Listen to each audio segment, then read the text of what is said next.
passer.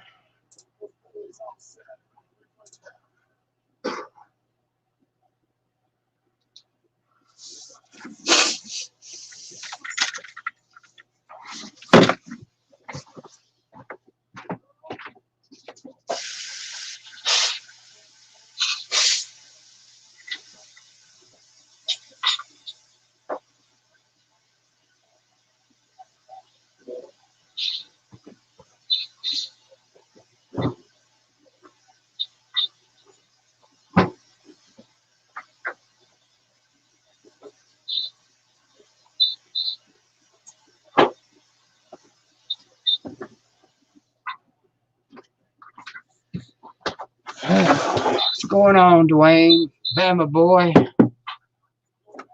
Let me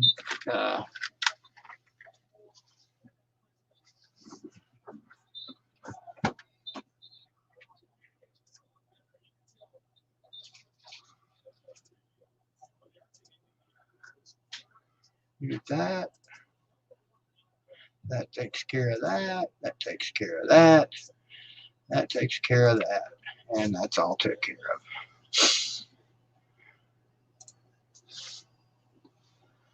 Alrighty.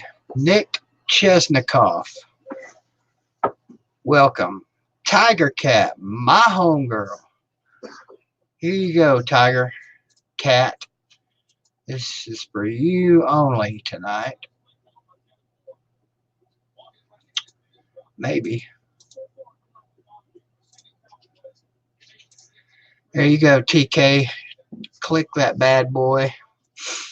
Work your magic and get your ass in here.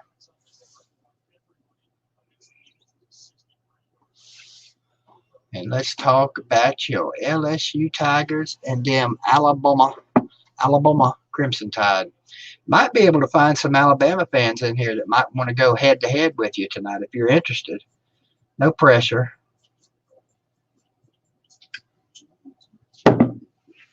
Just a thought. What's up, Michael Rector? What's up, Tiger Cat? My girl, how you doing? Not so good. Oh, that's right. You're sick. That's right. Well, yeah, I'm sick, but now I'm even sicker. Uh-oh. I mean, I went to the doctor today for a cold, right? Actually, I'm a lot better than I was yesterday. A cold that got into my chest, right? So I got like all this medicine, steroids, antibiotics, inhaler, and all this. And I'm getting better. But now I'm so nauseated, I feel like I could vomit because of the latest news. And I don't know how many people in your chat room have heard this or not, but our senior linebacker, who's an what's the word? Integral part of our defense, which is our, because we know our offense is good. Our defense is not as good as our offense. We're opposite this year, right? Right. He's not on the team anymore. What happened? Did he make a boo-boo?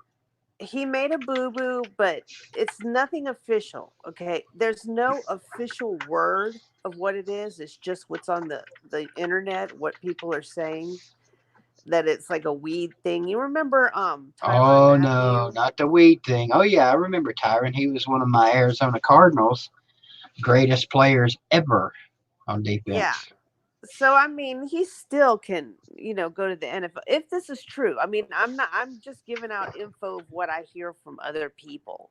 This is not like Coach Orgeron had a press conference. Oh, no. And he just said personal reasons, okay? But the word is that it was a marijuana thing. So, Oh, okay. I'm so sad right now, okay? Because, and the thing is, we also have Grant Delpit, right? Don't tell me he's out. No, he's not out. He's going to be in the game, but in the Auburn game, he sprained his ankle. But, Oh, okay. But they did say that he's going to be fine for, the game for Alabama. Mhm. And obviously Tua's ankle is way worse of an injury than his, but still to me like a spring, like I just wanted this game. I wanted every single player on both teams healthy. I wanted a fair, good, Understandable. because I didn't want either team saying, "Oh, well, you just won because we didn't have this person, or you just lost because we didn't have this person, or whatever," you know. I don't think Because one player is going to make the difference either way. well, see, that's what I believe too, right? There's no I in team, But you but know how it is, Kat. If Alabama loses, they're all going to be whining, blah, blah, blah, blah, blah. If LSU loses, there are going to be some LSU people whining. That's just the nature of the game. And real quick, before you respond to that, Michael Rector, good for you, man. My daughter works there, so you take care of her. Go ahead, Kat. um, well, I agree with that theory, right? Because but you What, that already Michael hear Rector take care of my daughter? no. That there's no I in team. Like for instance, but you hear it already, like because they're saying that like the people on ESPN or on the internet or wherever, they're like, well, you know, even if Tua does come back, he's not going to be 100%. So that gives LSU the edge. It's like it's not just Tua. There's that quarterback that played against Arkansas. Now I know it's Arkansas wasn't bad, you know? And I'm not saying our other players on the defense are bad or anything. It's just that, it's been 8 years and I just, the, last year when we got blown out, I said, I'm never going to think again. I'm never going to get my hopes up again that we're going to beat Alabama until Nick Saban retires. Okay. Yeah, it sucks. I mean, I went through over a decade of that myself every year when it came Alabama time. It wasn't a Nick Saban thing, but I know Well, exactly where you're coming from. Well, I mean, I thought we're never going to get over that hump, and I wasn't going to get my hopes up. But guess what? I got my hopes up this year because look how we've been. Okay, hang on just a second, Kat. I've got Eli Murphy. Thank you very much for the comment, and Seth Carter in the comments, and they do this all the time. So something's up with this, but I'm going to grant them this favor. Seth, I think, and Eli both always ask me to say something. And I know they're doing something with it or they wouldn't be asking. But I'm going to do it for you guys in hopes that I don't regret this. So what is it again you want me to say, Seth? Something like cluck you or um, Sam Bell says, what's up, Cat, by the way? Hey, Sam Bell, you said? Yeah. Hi, Sam. I'm Uh, sad, Sam. Green eggs and ham. cluck you, cluck you, Buzzy. Or is it Bussy? Cluck you, Bussy. Now, if that comes back to something negative against Greenville, I'm going to seek you boys out at the game in 2.5 weeks, and I'm going to put you on camera and make you apologize. You know what, Kat? This is going to be a great game. Um, I know. I mean, I still think we have. I mean, I'm not saying I'm totally hopeless now, but I mean, okay, because this year I think that our teams are a little bit more. Because remember when I was on when Law Tide was on, mhm. and we were talking about it. Our teams are a little bit more even keel because their defense is so young. Our defense isn't as good as our offense. We both have good offenses this year, but not as great at defenses. So what happens a week before we play them? We lose our senior linebacker who kicks ass. It's Yeah, like and it's funny because Uncle Lou would say that he always jokes about how God is an Alabama fan. I'm starting to believe that. I think he hates LSU. God well, hates hey, us. we've lost to them 13 years in a row, so we don't want to hear it. You know? No, but I know. No, I know you know my pain. You know my Yeah. pain. You know what And is a shame? And you may or may not agree with this, being an LSU fan. But the SEC has had two divisions since 1992, I believe. So that's 27 years, and Alabama and Tennessee have never met in the SEC championship game. That is a freaking abomination. And I'm next time I'm in church, I'm gonna have a little talk with God and be like, yo, God, what's up, man? I mean, can you hook us up? Can you give us one shot at them in the championship game? I mean, come on. But you guys, I mean, this is basically a playoff game this weekend for you guys. It is, and I feel like it's like that every year. I feel like it's almost like our SEC championship game, right? Yeah. Because they always end up. That's the one hurdle we can't get over. And then they or not always, but usually win the SEC title game. So Mm-hmm. you have a lot of people from the East SEC saying, "Oh, well, they're not good enough because they can't beat Bama." Well, a lot of them can't either. I'm not talking about you. I know Georgia won the title game. What was it? 2 years ago? I mean, no, not the title. No, no, they The haven't won it yet. SEC, yeah. No, well, the SEC. But who did they play Bama or did they play Auburn? I want to say Auburn. Yeah, see, they haven't. It's so hard to beat Bama. Yeah, I It's know. so freaking hard, and I actually, and I swore I wouldn't do this to myself after last year, but then when they brought on that Brady guy and changed our team completely around, they actually put us number one on them over them on the AP poll because we're just a better team in general, and we lose one of our best players, and then another one on the defensive side, our weak side, is I mean, they say he's healthy enough to play, but I mean, he could get hurt again. To me, a sprain seems like a big deal. Even It is a big deal in football. I mean, okay. it's I'm gonna keep you in here, Kat, as long as you want to stay and talk. But every now and then, from time to time, I'm gonna interrupt you and talk about questions that are asked over in the chat box, and I've got several guys asking me about Elizabethton. And Kat, I know you know nothing about Tennessee high school football, so I understand if you'll just be sitting there going, wonder what he's talking about. So again, several questions about Elizabethton football. Okay, look, Cyclone fans, you guys got us this year. You did what you had to do to come from behind from 21-7 and upset the mighty Green Devils. We're happy for you. We really are. It sucks that we have to, come back up there and play you in the playoffs because we were looking at 4 home games if we made it that far in the playoffs. And now that's what you guys are looking at.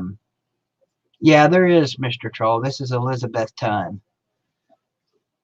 But you guys are not going to state, brothers. I got to tell you, at least not this year. You got a good team. We're down a little bit. We've lost 2 games this year, whereas before we hadn't lost in 31 games. But we've lost 2 games by a total of 6 points, and both games we very well could have, and maybe in one case should have won. You decide which one of those I'm talking about there, Cyclone fans. What's up, Billy Ratliff? So you asked about Elizabethton. I can't remember exactly how you put it. But you guys got a great team. For those of you that don't know, what's his name? Witten, Jason Witten, future Hall of Famer in the NFL, current member of the Dallas Cowboys. His brother coaches the Elizabethton Cyclones, Sean Witten. And he's a good coach. He's a good coach, as you would imagine. And we've got a completely revamped staff this year. But it don't matter, Cyclone fans. We're coming back up there in 2 weeks and spoiling your little party. I just want you to know that. So when it happens, you guys aren't heartbroken and upset and looking for tall buildings to jump off of and all that good stuff. So just know when it happens, BBD warned you ahead of time. So there we go. And I will answer pretty much any question you guys ask in the comments. And welcome Billy Ratliff, everybody's favorite number 40 VFL. I saw your video Sunday with you and my man Rico and your thoughts about 2 in a row. How about that? How about that, Cat? Tennessee's won 2 games in a row in something besides basketball. I'm happy for you. I know. I mean, I am because y'all are actually just improving every week. You know what I mean? Our defense Um, is looking lights out right now. but I mean, like the first couple of weeks there, you know, every volunteer fan was just really, really depressed. You know what I Mm-hmm. mean? Kind of like I'm feeling right now. Oh yeah, I understand. and We were. and that's how I'm gonna feel if we lose to Bama this year. And I'm sorry, I'm sorry, BVD. I Well, know you you're got all week, Cat, to not think about that. I know it's going to be hard because Bama week's always tough. Billy could probably tell us stories. Well, no, actually, Billy couldn't tell us stories about when he played about worrying about Alabama because they always kicked Alabama's ass. Um, I've tried a couple of times to get Billy on here, and if I can get him in here, we're going to talk to him, Cat, and see what he thinks about Alabama and LSU. So there you well. go, Billy. If you want to join us, there's the link. Um, you are the only person right now that I will accept to come in here. So it's up to you, my friend. And Sam Bell. Sam says, BBD, why did you bring Billy Ratliff to Greenville High School before the game against Powell to talk to the team? It didn't work. Well, now, it's not Billy's fault we didn't win, Sam. Billy gave the boys a great talk. He chopped them up and got them fired up and ready to go, and they just went out there and unfortunately laid an egg and still had a chance to win it. And look, Powell's 10-0. It's not like we got beat by some scrub, you know. So we'll see. The reckoning is coming for 2 teams, Anderson County and Mhm. Elizabethton. And I wish I could get on here, Cat, and have a uh, nothing but high school football talk, but I can't get enough people in there to do that. See, Billy In was the chat room, undefeated. you mean? No, I mean, well, in the chat room and just talking about it. I mean, this is freaking playoff time for high schools right now. It don't get any bigger than this. I know you guys. I know you don't live in Louisiana, but there's some big time high school ball down there too. Oh, that is huge where I live. And you know what's so cool? Oh, I know it Well, is where you live. yeah, big time. And one time back in the 90s, I went to a game with someone and it was packed. And it was the like the stadium, the not stadium, but the football field, like the bleachers were they're all really huge and everything, and they're packed to the brim, you know what I'm saying? And but you know what is so cool is I live kind of close to a school in walking distance of a high school. Mm-hmm. And on Friday nights, I can hear the announcer and the game going on. And to me, that's like hearing a train. It's relaxing, even if Uh, I'm not watching it. I love it. did have you mentioned on here before where you live? Like what area? I'm not going to say it unless you've mentioned it before. Well, I live in South Texas. I mean, I live in Texas. Okay. I'd say South Texas, but um, it's huge down here. High school football is as big. Well, high school football and the Cowboys. People go nuts over the Cowboys here, Yeah. and I could care less about the Cowboys. And then Agreed. you've got your college football fans, A&M and Longhorns, but it seems like high school, High school is it in Texas. And when high, me and high Catfish went through there, it was during the summer. I didn't get to experience any games, but I got to see a lot of high school stadiums. And you hear it all the time. about how big high school football is in Texas. You had the movie Friday Night Lights. You had the TV series Friday Night Lights, which incidentally I'm watching again right now. Great freaking series. I urge anybody that loves football to watch that. Man, some of the high school football stadiums in Texas are literally bigger than college stadiums everywhere else. And I mean, just look it up. Look where Kyler Murray played. Look up where he played. That place is amazing. It's like a 60 some $1 million stadium. And Wow. I'm sure where you're at, Kat, there's some of the same stuff. Well, Um, yeah, I mean the school next close to me, I mean it's huge. I mean the football field is huge. So the bleachers go really really high and stuff. And but I just love Friday nights listening to that, like hearing the announcer, yeah, yeah, and hearing the crowd and stuff. It's just yeah, really cool. Yeah, for me it's a relaxing thing. Like I wish they had, you know how they have those relaxation things that do rain and yeah. they need That's to a do good that point. Yeah, I know they need to do that with high school football. because it sounds even different than than college, but it's just hard to explain. It's just cool. You So absolutely can, Trenton. Uh, Trenton wants to know if sometime he can join the chat and talk about high school football. You sure can, man. You know, we put you on here tonight if you want. Um, you know, I did this stream primarily for Kat to let her get on here and talk about her LSU Tigers. And of course, you know, everybody else that comes and joins these things. I love having you guys. I love talking about football. I love talking about life. That's something Billy is supposed to be making videos, Billy, about some life issues, and I've been really waiting on those, man. I've lost 20, 19, let's see, I went from 245 down to 227 in about a month. So I'm waiting on Billy to make me a good life video and get me all fired up and ready to continue living this best life, as they say. And I got you, Billy. Take care. Have a good night. Get my new room fixed up for me. You can put me above the garage. That's fine. I don't need a room in the house like Catfish. You know, you can give me a big dumpster out behind the garage. I'll be happy. I'm going to be there Saturday at the Tap House, Billy, by the way, for the Kentucky game. Um, who was it that wanted, where we at here, Cat? Who was it? You want to talk tonight, Trenton? I'll give you a few minutes right now. We ain't scared, are we, Cat? nah, I'm not scared. I can just listen because I won't know what y'all are talking about. But Right. Well, Trenton is a big time Elizabethan fan, I'm assuming. Elizabethan is Greenville's biggest rival in high school football. hmm Um, See, now that's just wrong, Billy. You wouldn't even know Catfish if it wasn't for old BVD. And you can't give me a dumpster out behind the garage? Man, you wait till I see you Saturday. You just wait. It's going down in Tap House Town.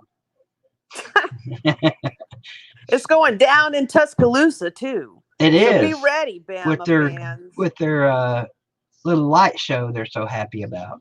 No, it's the game's at 2:30. Oh, is it? Yeah. Well, they're so stupid. They're so stupid, Cat. They'll probably do the light show in broad daylight.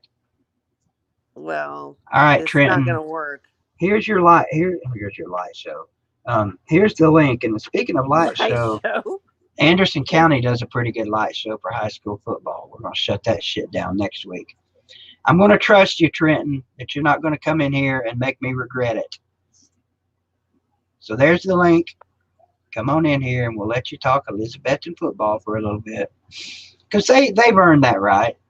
You know, they knocked down the beast this year and feeling good about themselves. They got home field advantage throughout the high school playoffs this year. They're thinking they're going to state, you know. So it's, what can I say? I'm going to enjoy watching my boys. I'm, of course, the surrogate stepfather of all those Greenville high school football players. And I'm going to bring my boys up there to Elizabeth and put a whooping on you. isn't Greenville like kind of like the Alabama of Tennessee football, high school football? Like they're always winning. Here lately, yeah, Yeah. yeah. I prefer to say we're the Tennessee football of the mid '90s. That's a better way to Yeah, put it. I'm sick of JT, give. all these Bama references, you know. Screw Bama. We're Yeah, 4A, JT. screw them. We are 4A. Now look, Trenton, you talked a big game. I want to come in there and talk with you. Now all your little buddies are in here going, Trenton, Trenton, Trenton. I'm gonna give you the link again, just in case you missed it. There you go. Oh, see, now that's just wrong. We got somebody in here with the name Greenville sucks. I don't know about all that. Yeah, you're right, Mr. Troll. Bama is in everybody's head, sadly. Um, but It it's not going to last. sucks. It's not going to last forever, Cat. We got to keep that in mind. It will not last forever. Yeah, but Someday the dragon will be slain.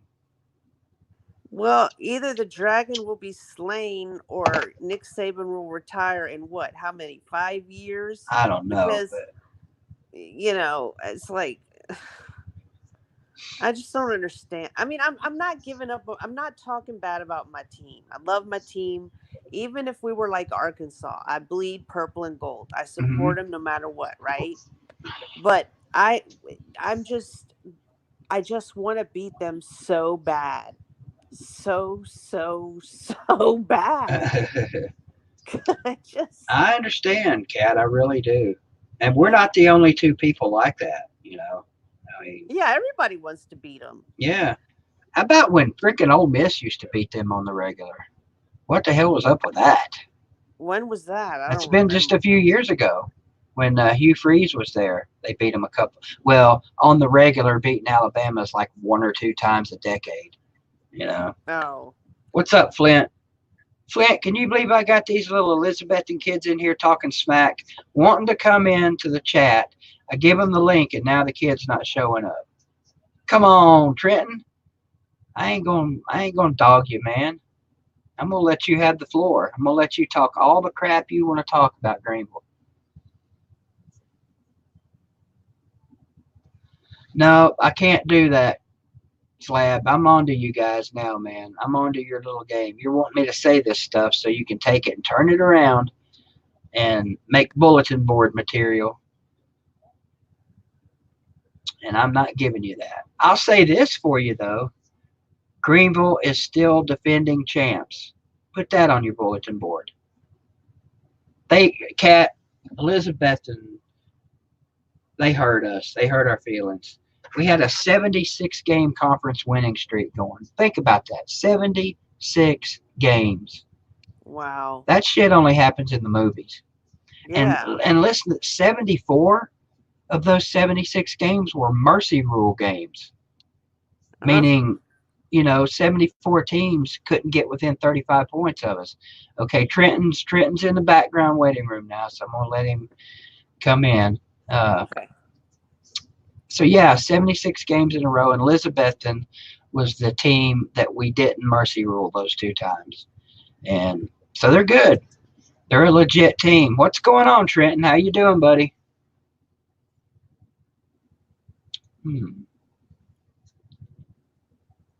Trenton, I can't hear I him. can't hear him Yeah. either. Do you want me to get out so maybe it'll help hear him? No, there you go. And it's just you and me now, Trenton. Your microphone is off of mute. So what's going on?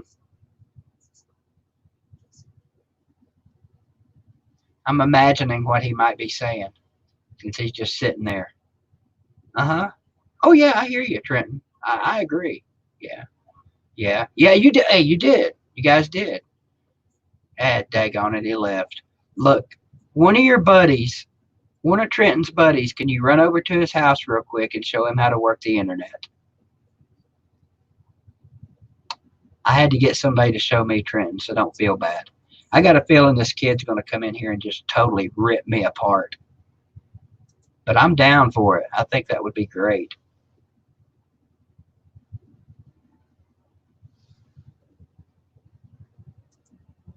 Mr. or Mrs. Z-Lab, I can't hook you up tonight with that. I know I'm onto your game. We got Cattle Dog in here. What's up, Cattle Dog? Okay, Trenton's gonna try again. What's going on, Trenton? I hear you now. I hear noise. How you doing, buddy? All right, we good? Yeah, we're good, man. All right, I'm pretty good. How are you? Good, man. Good. Good Monday night. Yeah, I mean, just wanted to get Talk in here to and talk to me. you.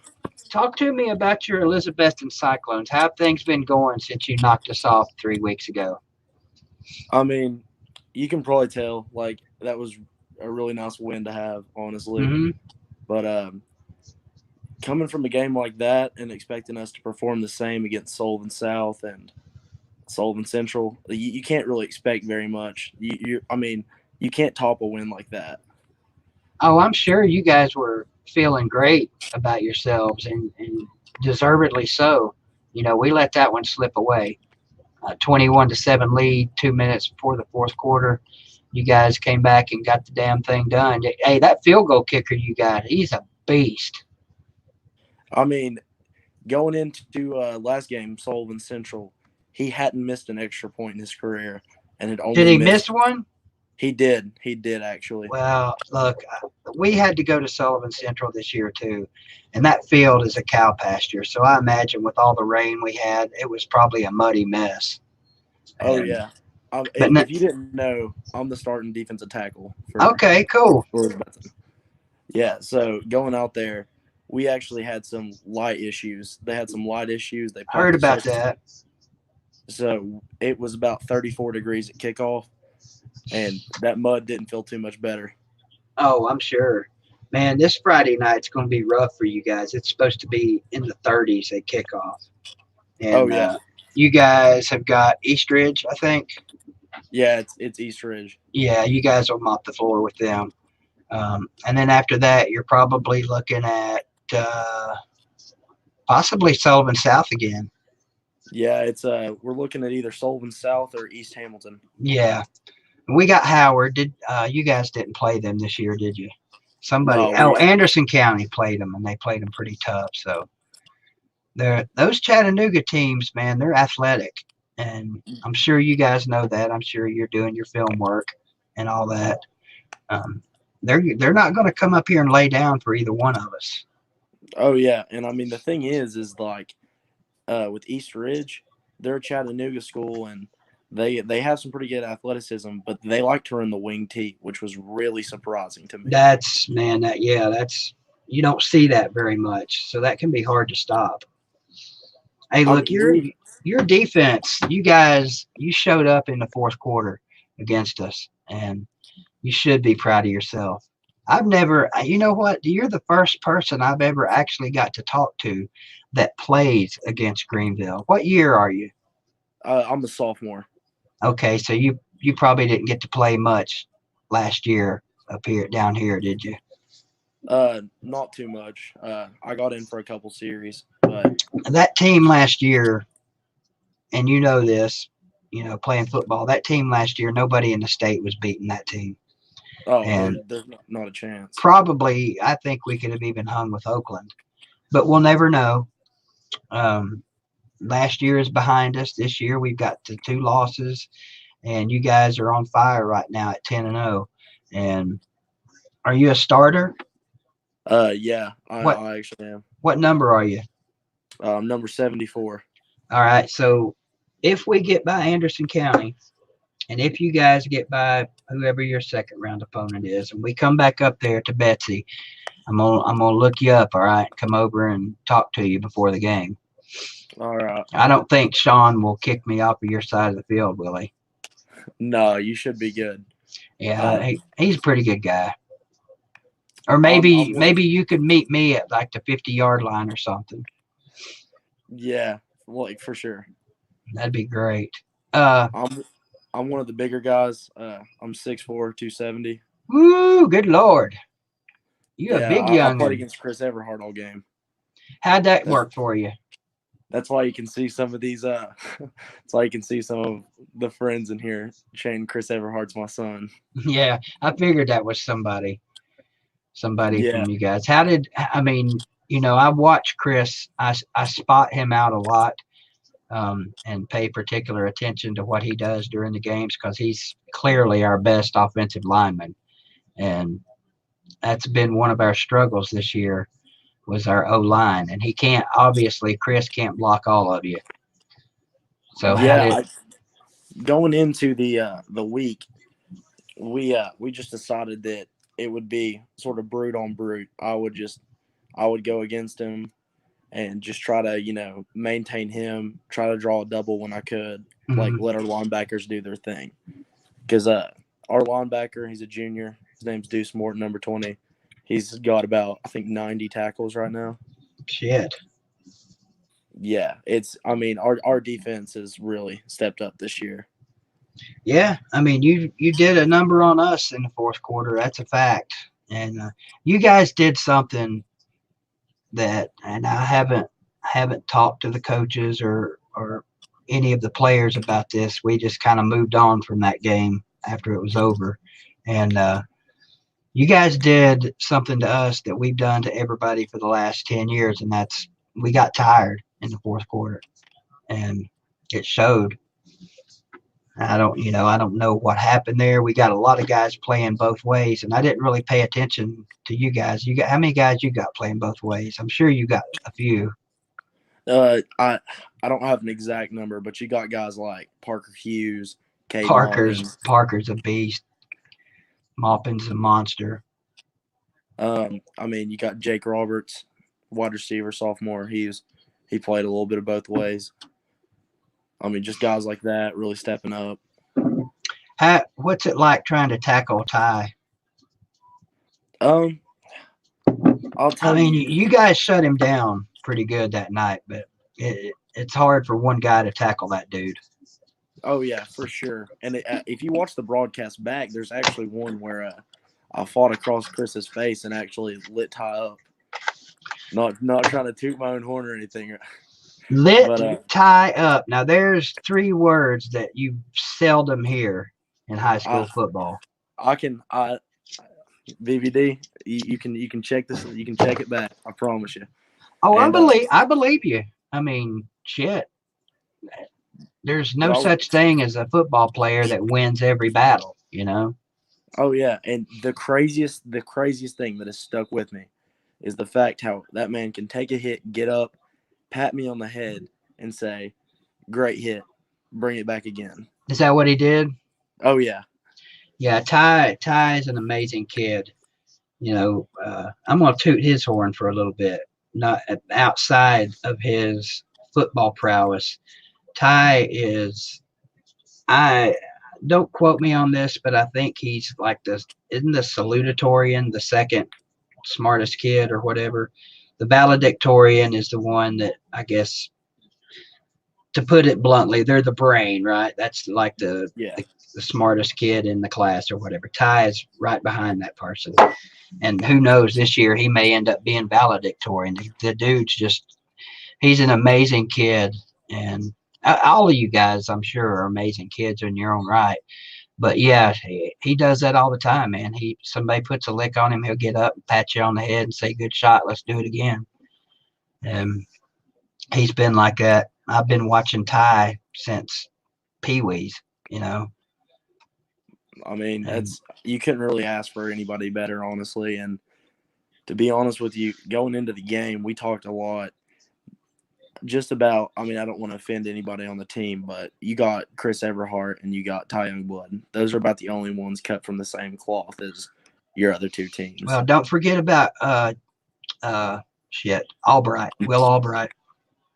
Will, he's a pretty good player too. Will's having and if you see this, Will, don't be mad at me. Will's having a tough year. He had some issues at the beginning of the year with his health, and he's pretty much a done deal for Tennessee. He's going to go play at Tennessee, and he's had a rough year, man. So, but wait, look, we got some up and comers. Mason Gudger. Hey, I'll tell you this. I don't know. You talked about Jason Witten, his brother Sean. Uh-huh. They have another brother. His name's Ron Witten. He does this thing. It's in Elizabeth, and it's called Witten Huddle, where Mm-hmm. he'll train junior high kids to get ready for high school. And every year he'll take a team to like tournaments around the state. Like we'll go to Gatlinburg. Mason Gudger was actually on that team with me, and Oh yeah. I got to know him pretty well. Him and I are pretty good friends. Well, that's cool. And I mean, I have nothing but respect. He's a great kid. I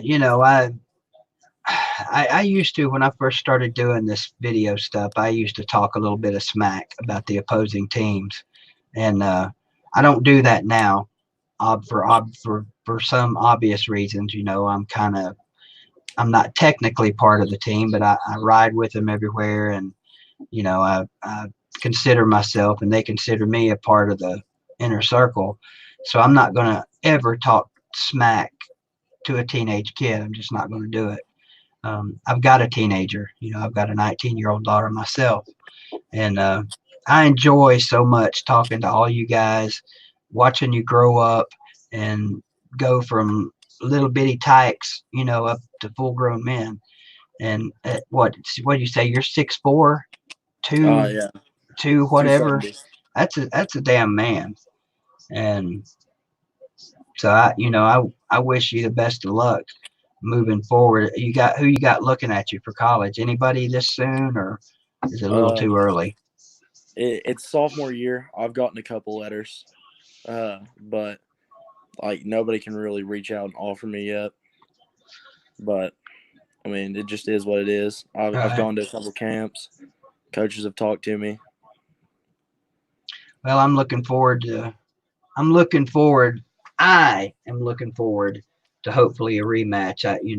Our kids, they're focused on Howard right now, and let's face it, we should beat Howard, even though they're 7-3. We should beat those guys, and then we got to go to Anderson County, and you know how tough that can be.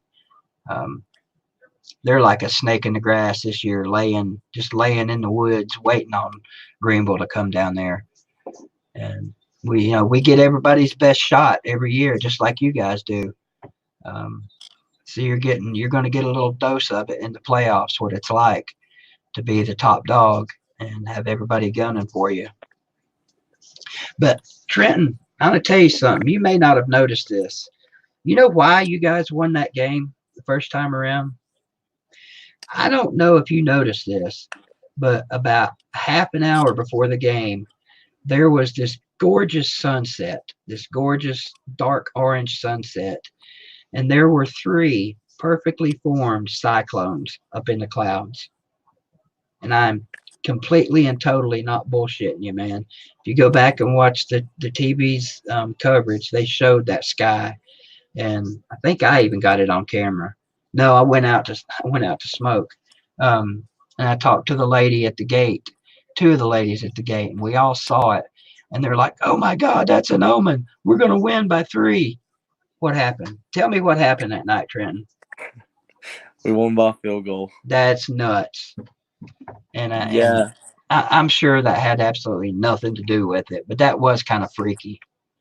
And to tell you the truth, we have a team chaplain. We all call him Preacher Mike. He's been with the program for 20+ years. I pray with him before every game. He'll usually talk to the whole group before the game, before we walk out. And I can remember looking up at this guy and him just being like, "There's a reason why this guy's orange, boys. Go get him right before we went out." That's crazy.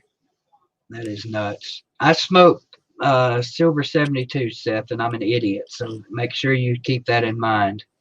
Smoking is bad, okay? And I see you flapping your gums in there, Catfish. I saw your call, but look, I'm talking to a very important young dude here. All right, this dude kicked my ass 3 weeks ago on the football field. Well, not me, but So, hey, I've loved talking to you. we'll have to do this again. For sure. And regardless of what happens, if we get to come back up there in 3 weeks, no matter what happens, I'm going to give you the floor on here again. So you can talk as long as you want. You can say whatever you want. You've been very upstanding. You've been polite. And that's what we expect from you guys. That's, I mean, I know Witten's a good coach. I know he teaches you guys the right things on and off the field. Just like Ballard did for 10, 12 years, just like Coach Hammonds is doing now. All of our coaches, Hansel, Spradlin, all of them. I could sit here and name them all, but just like you guys, they're great, great, great men.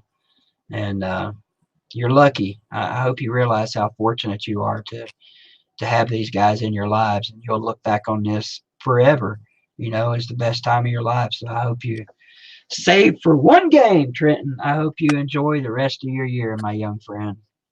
Thank you. I mean, and the thing is in the moment, you really don't realize what you got. But right now, sitting at 10-0 hasn't been done in this town since 1951. Wow, are you kidding me? Yeah, that's it. We haven't been 10-0, and we haven't had a team go 15-0. We've only won one state championship, and that was in 1938. Well, you guys, you've got a lot to play for. Both of our schools do. I think both of our schools think we can win it all. And it's really kind of a shame that we don't get to play in the state championship game, because I think clearly they're the two best teams in the state. And I completely agree. So, regardless of what happens, we'll be rooting for you guys if you should happen to win. And we hope, that you guys will be rooting for us if we win. But we got to get there first, man. We both got 2 big games ahead of us. So, just real briefly, what did happen in the Sullivan South game? I mean, that was ugly. To be honest with you, Zach Hartley went out. He's a senior, starting quarterback. He played both ways. He went out with a concussion. Well, he was on concussion protocol, really. He didn't really have one, but we lost him. That's a big part of our defense. Mm-hmm. And Sullivan South, they had been notorious for switching up their offense. So with the film, we really just prepared for what they showed. And they came out and put their all-state tackle, Camden Necessary, put him in an eligible number, and ran him at tight end. And when you got a guy that's 6'5", 300-plus pounds, you can't expect one of our corners to stop that. That's pretty crazy that they did that to you. I mean, South is much improved this year, but they're not in your guys' league. We all just kind of figured you guys were overlooking them. And, like you said earlier, the big emotional win with Greenville, it's natural for that kind of thing to stay with the teenager. And you guys were probably thinking about that game all week, weren't you? Truth be known. Did I lose you? I think we lost Trenton. Well, Trenton, if you're still with me, see if you can fix whatever issues you've got there. And we'll pull Trenton out. Shout out to Seth Carter in the chats, Elizabethan student, I'm assuming. You back with me, Kat? Yeah, I'm here. I don't know. You couldn't hear it? I couldn't. Well, I heard you, but I couldn't hear. What's his name? Trent? Yeah, Trent. That's too bad, man. I couldn't hear him at all. No, you'll have to go back after the stream and listen to it. He did a better job on here than 95% of the adults that come on here. And I could hear barely, like, just kind of like the Peanuts, like Charlie Brown, where the just but that's it. Yeah, we're flooded with them in the chats tonight, the Elizabethan kids, and that's cool. I love it. So high school playoffs start early. Well, I mean, I don't know if you could say early, um, but they're here. High school does always start before college, just like college generally starts a week or so before NFL. Yeah. And kind of glad for that, actually, because it gives college a week or two to maintain the spotlight. And then once it's over, you got the NFL to kind of close us out for football. Ah, Yeah. Kat, have you got anything else you would like to say tonight? I know you're feeling rough. I know you're sick.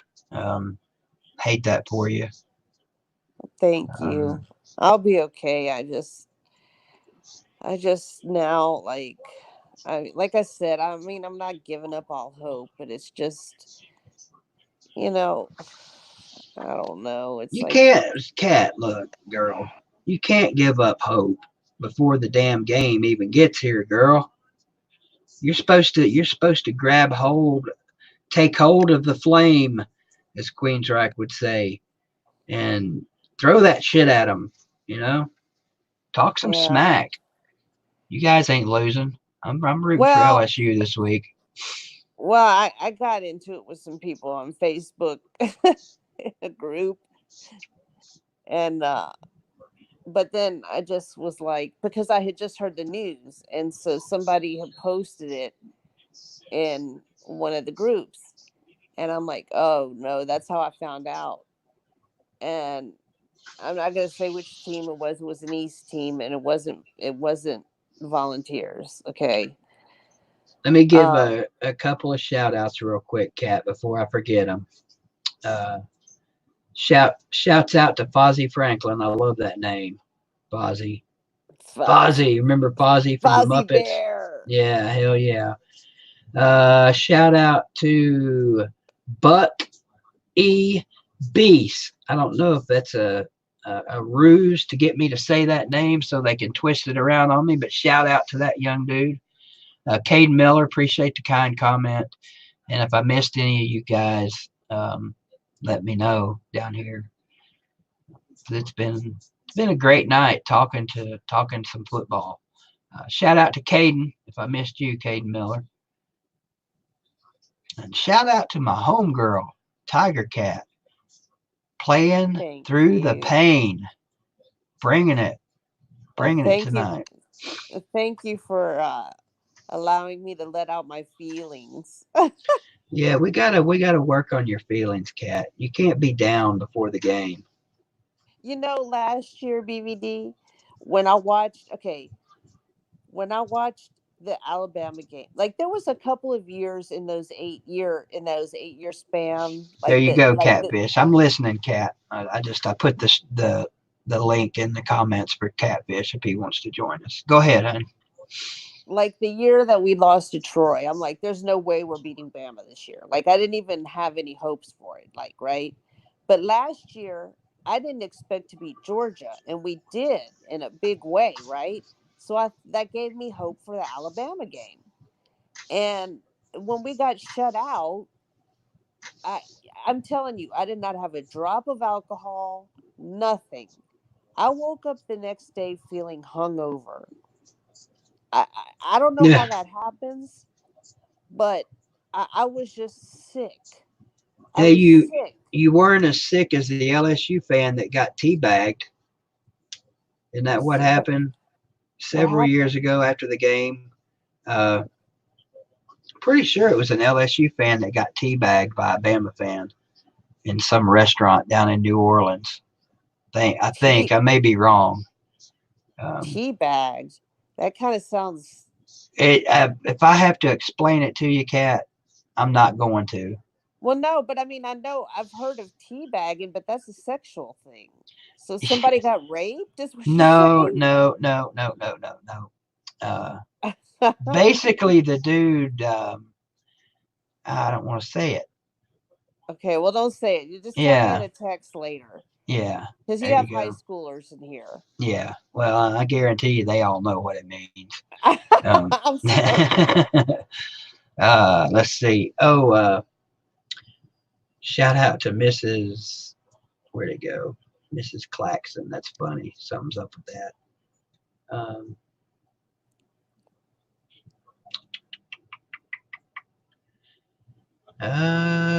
let's see.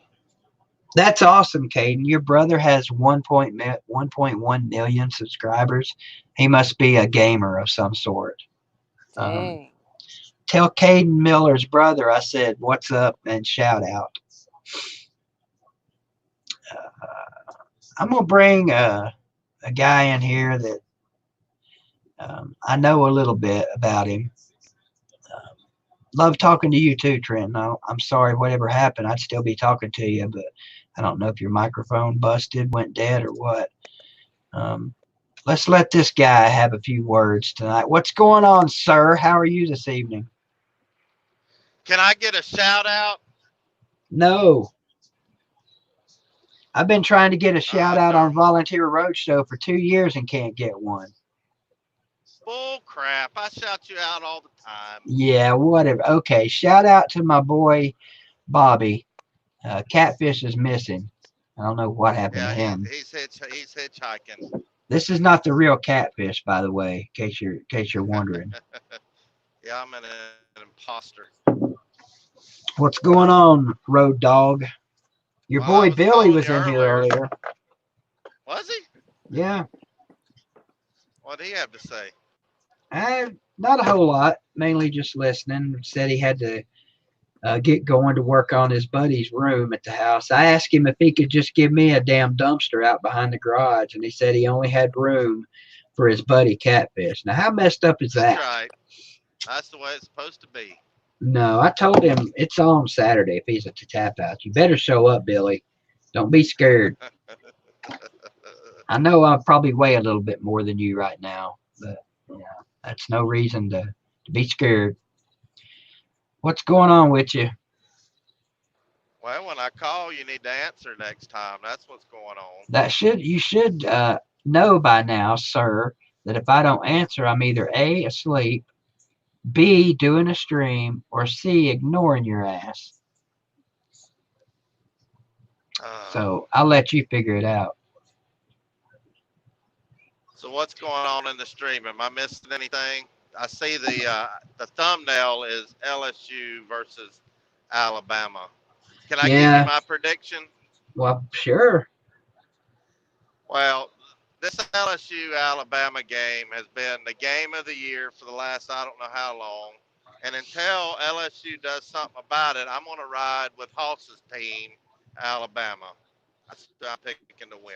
Well, I mean, I'm with you, Catfish. I got my girl Tiger Cat in here tonight, and she's a big LSU fan, and I'm rooting for LSU. I hope LSU wins, but I think honestly, Bama's probably going to win. Yeah. And I'm using the same theory you are. Until to be the man, you got to beat the man, and that's just. Is Tua playing? I don't know. Somebody in the comments, I'm sure, can tell us. That's the secondary game anyway. The real game, the huge game's up in Lexington. That's right. Well, You- I think that last year, LSU had the D to get it done, but they couldn't do anything on offense. This year, it's the opposite. They've got a hell of an offense. And I don't know if it's going to be enough to get it done. I mean, if anybody can do it that's left on Alabama's schedule, it's LSU. Well, And don't count out. Don't. We hate Bama, but it's just the facts. Hoss says Tua is a game time decision, and don't count the war chickens out. They are always capable of beating Alabama. That's true. That's true. Even But though they it's struggled. they always need to go to some voodoo doctor to get it done, though. Hey, What whatever is that, works. Lawtide says the Hogwarts School of Medicine or something. Hey, if that's what it takes, You damn right. send us some of that damn juju. That's right. Maybe we need 22 voodoo dolls next year and just pinprick the shit out of them. And I don't like to brag on my boy Hoss. I like Hoss. We got the same taste in music. I got to meet him. He's one hell of a dude. But Hoss, I just got to tell you, I hate Bama. That's all there is to it. I hate them. Sarah Walker, Greenville plays the Howard School out of Chattanooga. And you guys are going to destroy Science Hill. They choked this past weekend, had a chance to beat Bearden and be a 2 seed, and they lost, and now they're a 4 seed, and they've got the Rebel Death coming down in Maryville.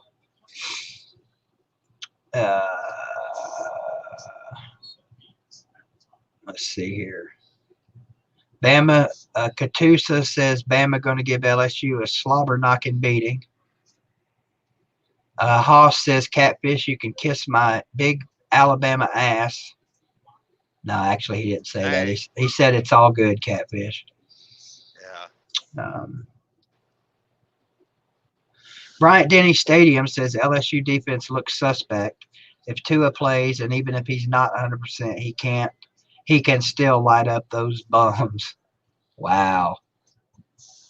Well, that quarterback Alabama has now, he's pretty highly recruited, and he'll have a couple of games under his belt if he has to go. They have to roll with him, Matt, whatever his name is. Mac Jones. Mac Jones. They could just as easily win with him as they could with Tua, I think, if Tua's still not 100%. I think so. And I mean, let's face it, LSU, and I'm forgetting his friggin' name, LSU's quarterback, the kid that came from Ohio. Joe Burrow. Yeah, Burrow. He's lighting it up this year. He's lighting it up this year, but his name is still Joe Burrow. And anything can happen. He hasn't been rattled this year, I don't think. And if that Bama defense gets after his ass with 90-some thousand gumps hollering at him, who knows what'll happen. I think he came from Texas, if I remember right. They got somebody big from Texas. And, Texas football, it's the Shiat down there, man. We've seen some big-ass stadiums down there. They take that stuff serious. Yeah, it's funny you mentioned that. I was talking about that earlier, about the big stadiums we saw on that. Hey, we spent the night like a quarter of a mile from not Odessa, but Plano. Plano, where Kyler Murray played. Murray. Yeah. Big, huge stadium. We almost went by it, but the driver of the big rig said, "Screw it, we got to go." Yeah, that guy's an asshole. I know he is. That was Catfish, though. JT, I'm not from Ohio, my young brother. I'm from right here in Greenville, but I did spend 6 years of my life in Columbus. 6 of the probably best years of my life, I might add. So thanks, stepdad, for moving me out of there. Uh-oh. SEC Dog says Tua will be in the tent on their first possession. Uh-oh. It's going to be an interesting game. It's the 3:30 game, right? Yeah, what time's our game? I want to say 7. I hope it's 7. Two night games back to back. That would be somebody in the comments, a Tennessee fan in the comments, help me out. Somebody said Mr. Troll says 7:30. So that'll be perfect. Are you going to be at the Tap House Saturday? Yeah. Okay, good. I'm coming for this one. I'll be there Friday sometime.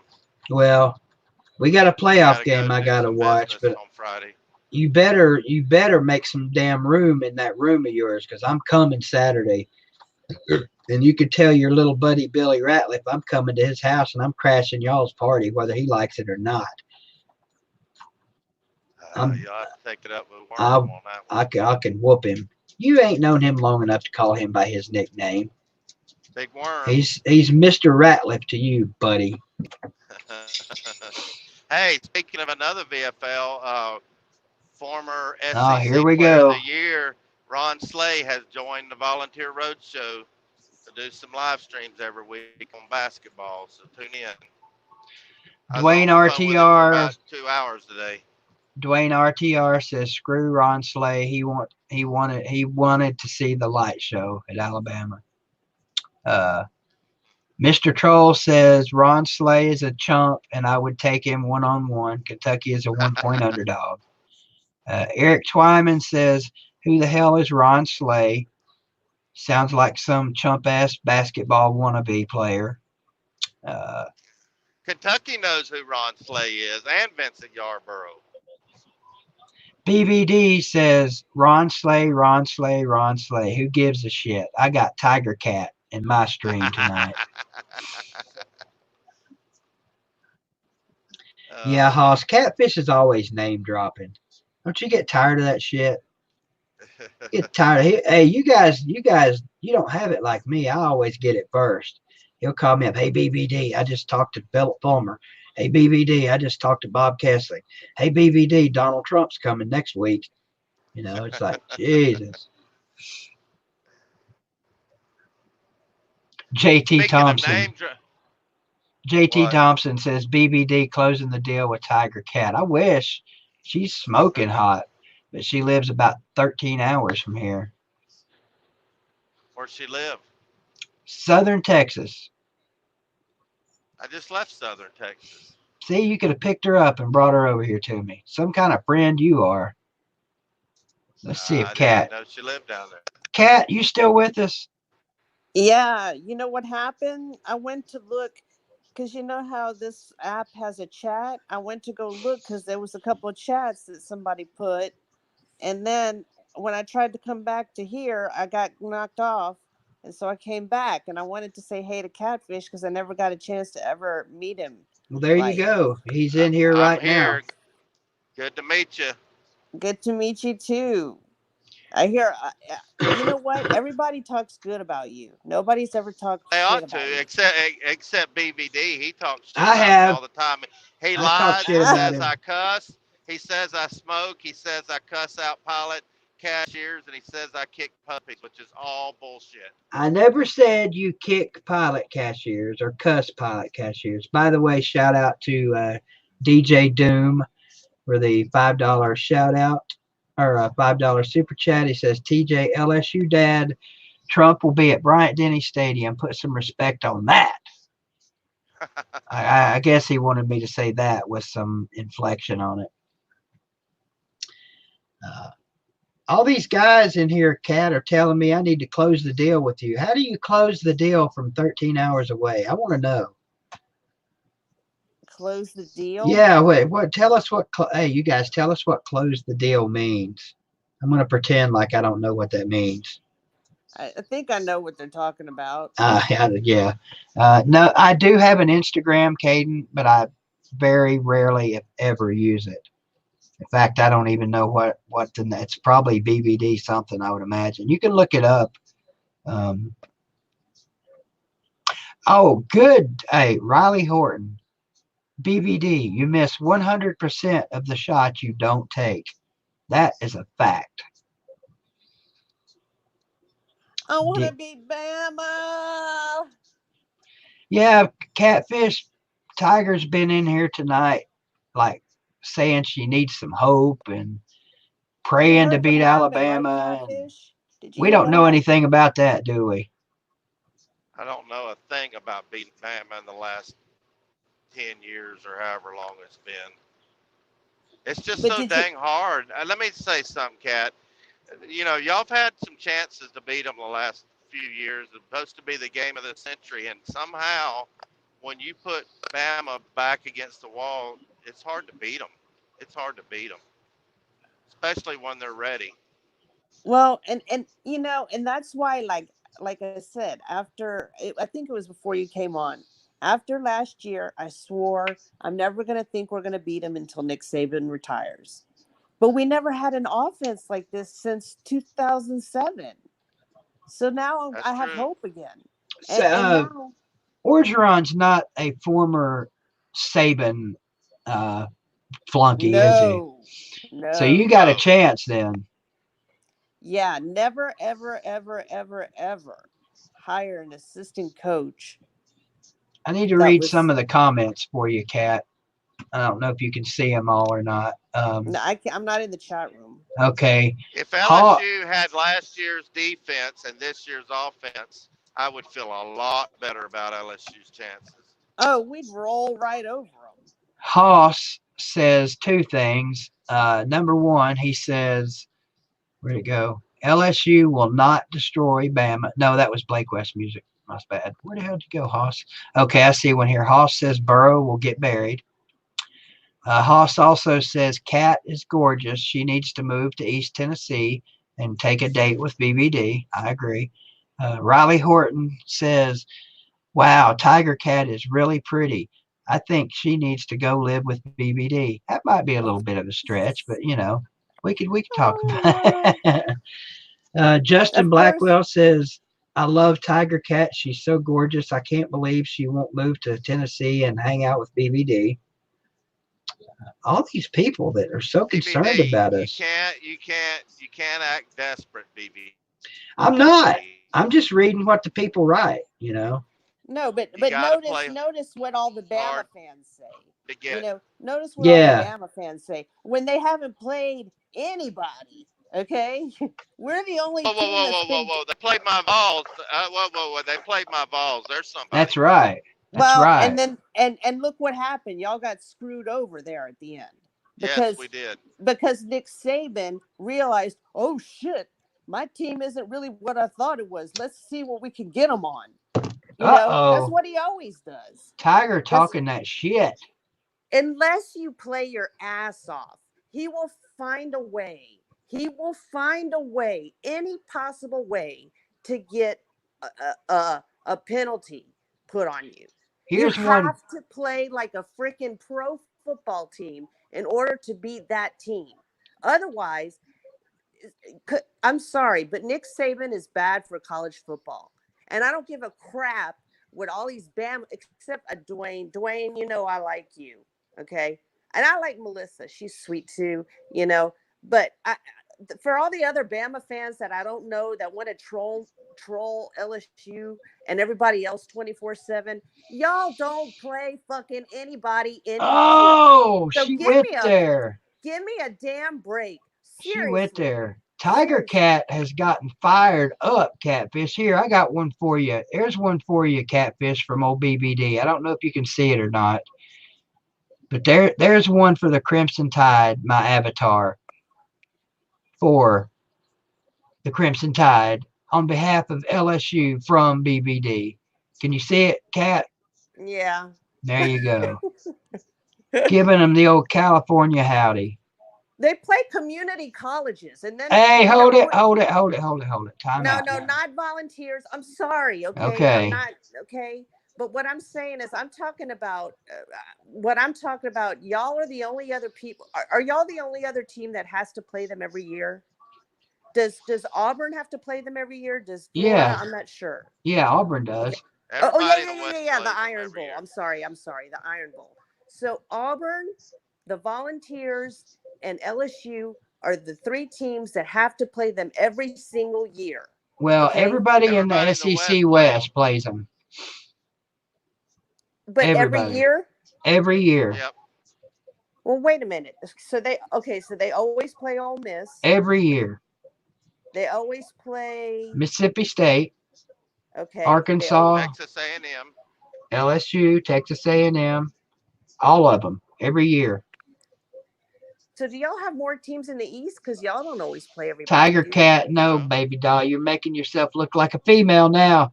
I don't want these assholes in the comments going off on you. No, what? Huh? Nothing. Just keep talking. I like it when you get angry. This is 2 times now Cat's gotten angry in one of my streams, and I love it. How bad is LSU going to beat Alabama? Well, I don't know if we are. See, no, Cat, come on. You can be a realist, but at the same time talk shit. No, I talk shit about the fans because they're obnoxious. Most of them, the majority, I'd say about 80% at least of Alabama fans are obnoxious, and they're that way because Nick Saban got there. As soon as he leaves and they become shitty again, you're not going to see them on the internet anymore trolling everybody. You're not. Cochran's obnoxious. He holds up them 4 fingers that's going in the fourth quarter all the time. their strength and conditioning coach. Well, Yeah, and to answer your question in the comments, Sarah, there is absolutely nothing wrong with being a female. Nothing at all. thank you, Sarah. Us women have to stick I together. love females. I do too, man. I No, I think, like Sarah too. I like no the female Alabama fans are fine. Dwayne RTR, I like him. I've had some good oh, was that a conversations. shot? Huh? Was that a shot? No, At what? I'm just stirring up. You were talking about you like the Alabama females, and then you said I like Dwayne RTR.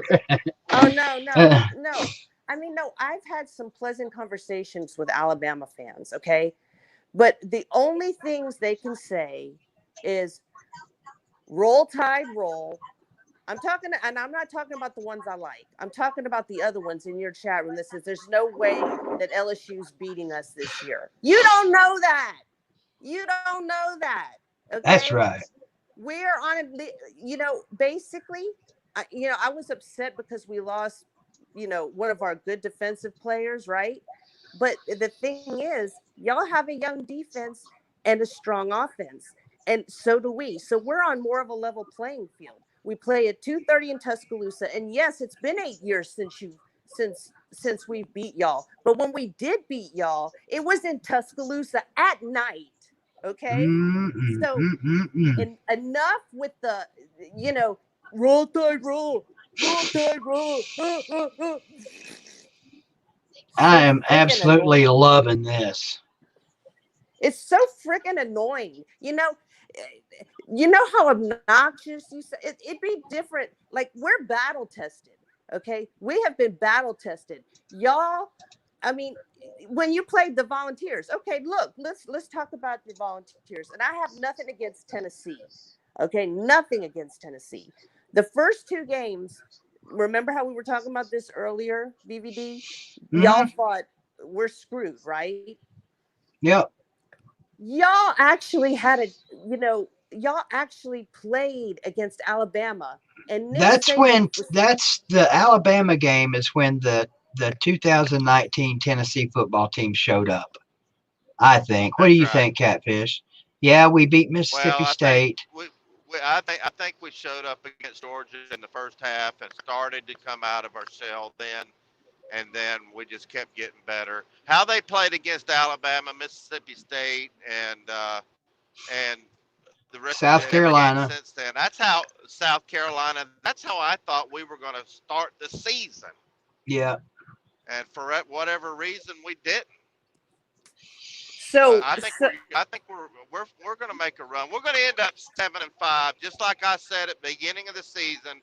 We didn't get there the way I thought, but we're going to end Yeah. up 7-5. I promise you that. Yeah. Quit making them damn promises, Catfish. You suck at promise making.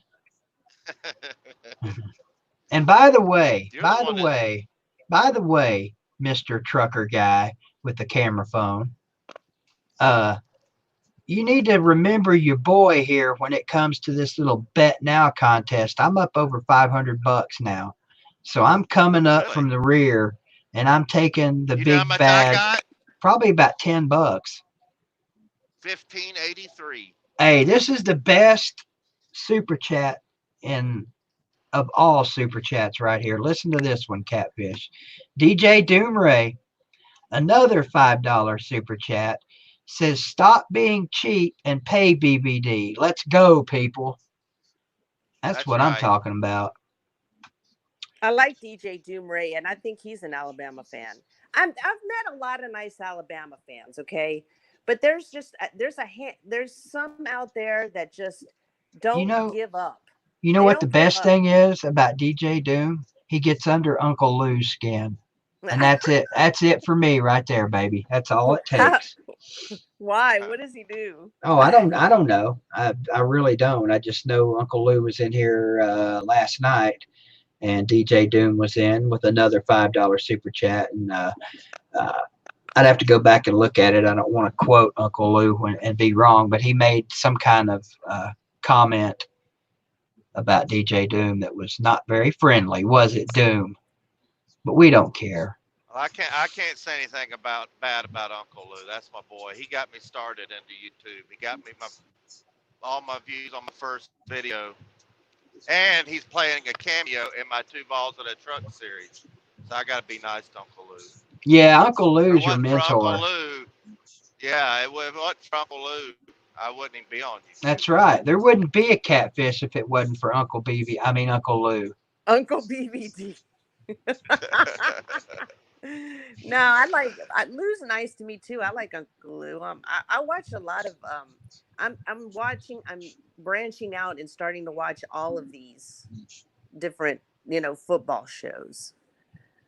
And like I said, I've had some very pleasant conversations with Alabama fans. But today I'm in a bad mood. Okay. Yes, you are. I'm in a pissed off mood because of it always happens the week we play Alabama. We lose somebody good. Something happens. I think it was the same when Tyrann Mathieu, I think it was the week we were playing Alabama. If I may be wrong, and it's so frustrating. It's so frustrating. I wanted a healthy Tua playing. I want both of our teams, and this is me being, serious. I wanted both of our teams with all our players healthy, playing an honest game of football, so we could see who's really number one. Cat, let me explain something to you, darling. Playing football in Tuscaloosa, there's no such thing as an honest game of football. We can Well, say it. We can say it. I don't know what's been happening to LSU the last 8 losses, but seems like every time we go to Tuscaloosa, and I love Tuscaloosa, don't get me wrong, that place just reeks of tradition. And we get hosed down there every freaking other year. And this past game was a prime example of it. So there you go. I don't believe in an honest game with Alabama when it comes to Tuscaloosa. We need to get back to Birmingham, don't you think, Catfish? We need to go Oh back yeah, to that shithole and Legion play Field. Alabama Yeah. again. Hold on, I gotta fire one up here. Good night, Bama boy. Hoss, how would you feel about moving the third Saturday in October back to Birmingham? Everybody talks about what a terrible place that is, and it's in a bad neighborhood, blah, blah, blah. I went there 2 times, and I had a great time. Uh, my vehicle never got bothered once. We beat the shit out of them both times. That's the best thing about it. Yep. And I think LSU can beat Alabama this weekend. Oh yeah, I think they can. I think we can too. But when I heard that news today, and then immediately got trolled on Facebook by Alabama fans, I'm like, seriously, you're gonna troll me right now? You know? Blake West wants to know, BBD got a question for Tiger Cat. Is she saying, and I'll answer this for you, Tiger Cat, is she saying I'm toxic because I root for my team? I've been here since 1997 with Bama. I know our struggles, but saying Bama plays community colleges, come on. Who's that? Blake West Music. Good dude. Okay, Blake West Music. Have you played any? Okay, Duke. What were they ranked when y'all played them? Who have you played that's ranked this year? Let me know in the I want to comments know and that stuff. too. I'm curious about that one. They haven't played anybody that's ranked. We're always the first team they play that's ranked. So Texas they haven't A&M, were they ranked practiced. I at don't the think so. time? No. They were at the beginning of the season. Yeah, but I think they were. I don't know if they were.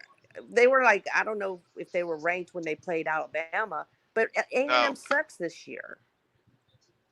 I would like for you guys to witness lie number 1 out of Catfish's mouth. What did I say? I don't smoke. I don't. Okay. Just making sure. And Blake West Music, it's like these people are like, okay, oh, I root for my team. I root for my team too. But if I beat a team, if LSU has, let's turn the tables. if LSU would have been the ones that have beaten Bama the last 8 years, I wouldn't keep rubbing it in and then rubbing it in and rubbing it in and I winning would. 8 in a row. REAUX. 8 in a row. We're gonna roll right over you. Roll Tide, roll. There is such a thing as being a good winner. Do you really have to brag and keep saying how awesome you are when everybody already knows? And you don't play you don't have tough schedules most of the time.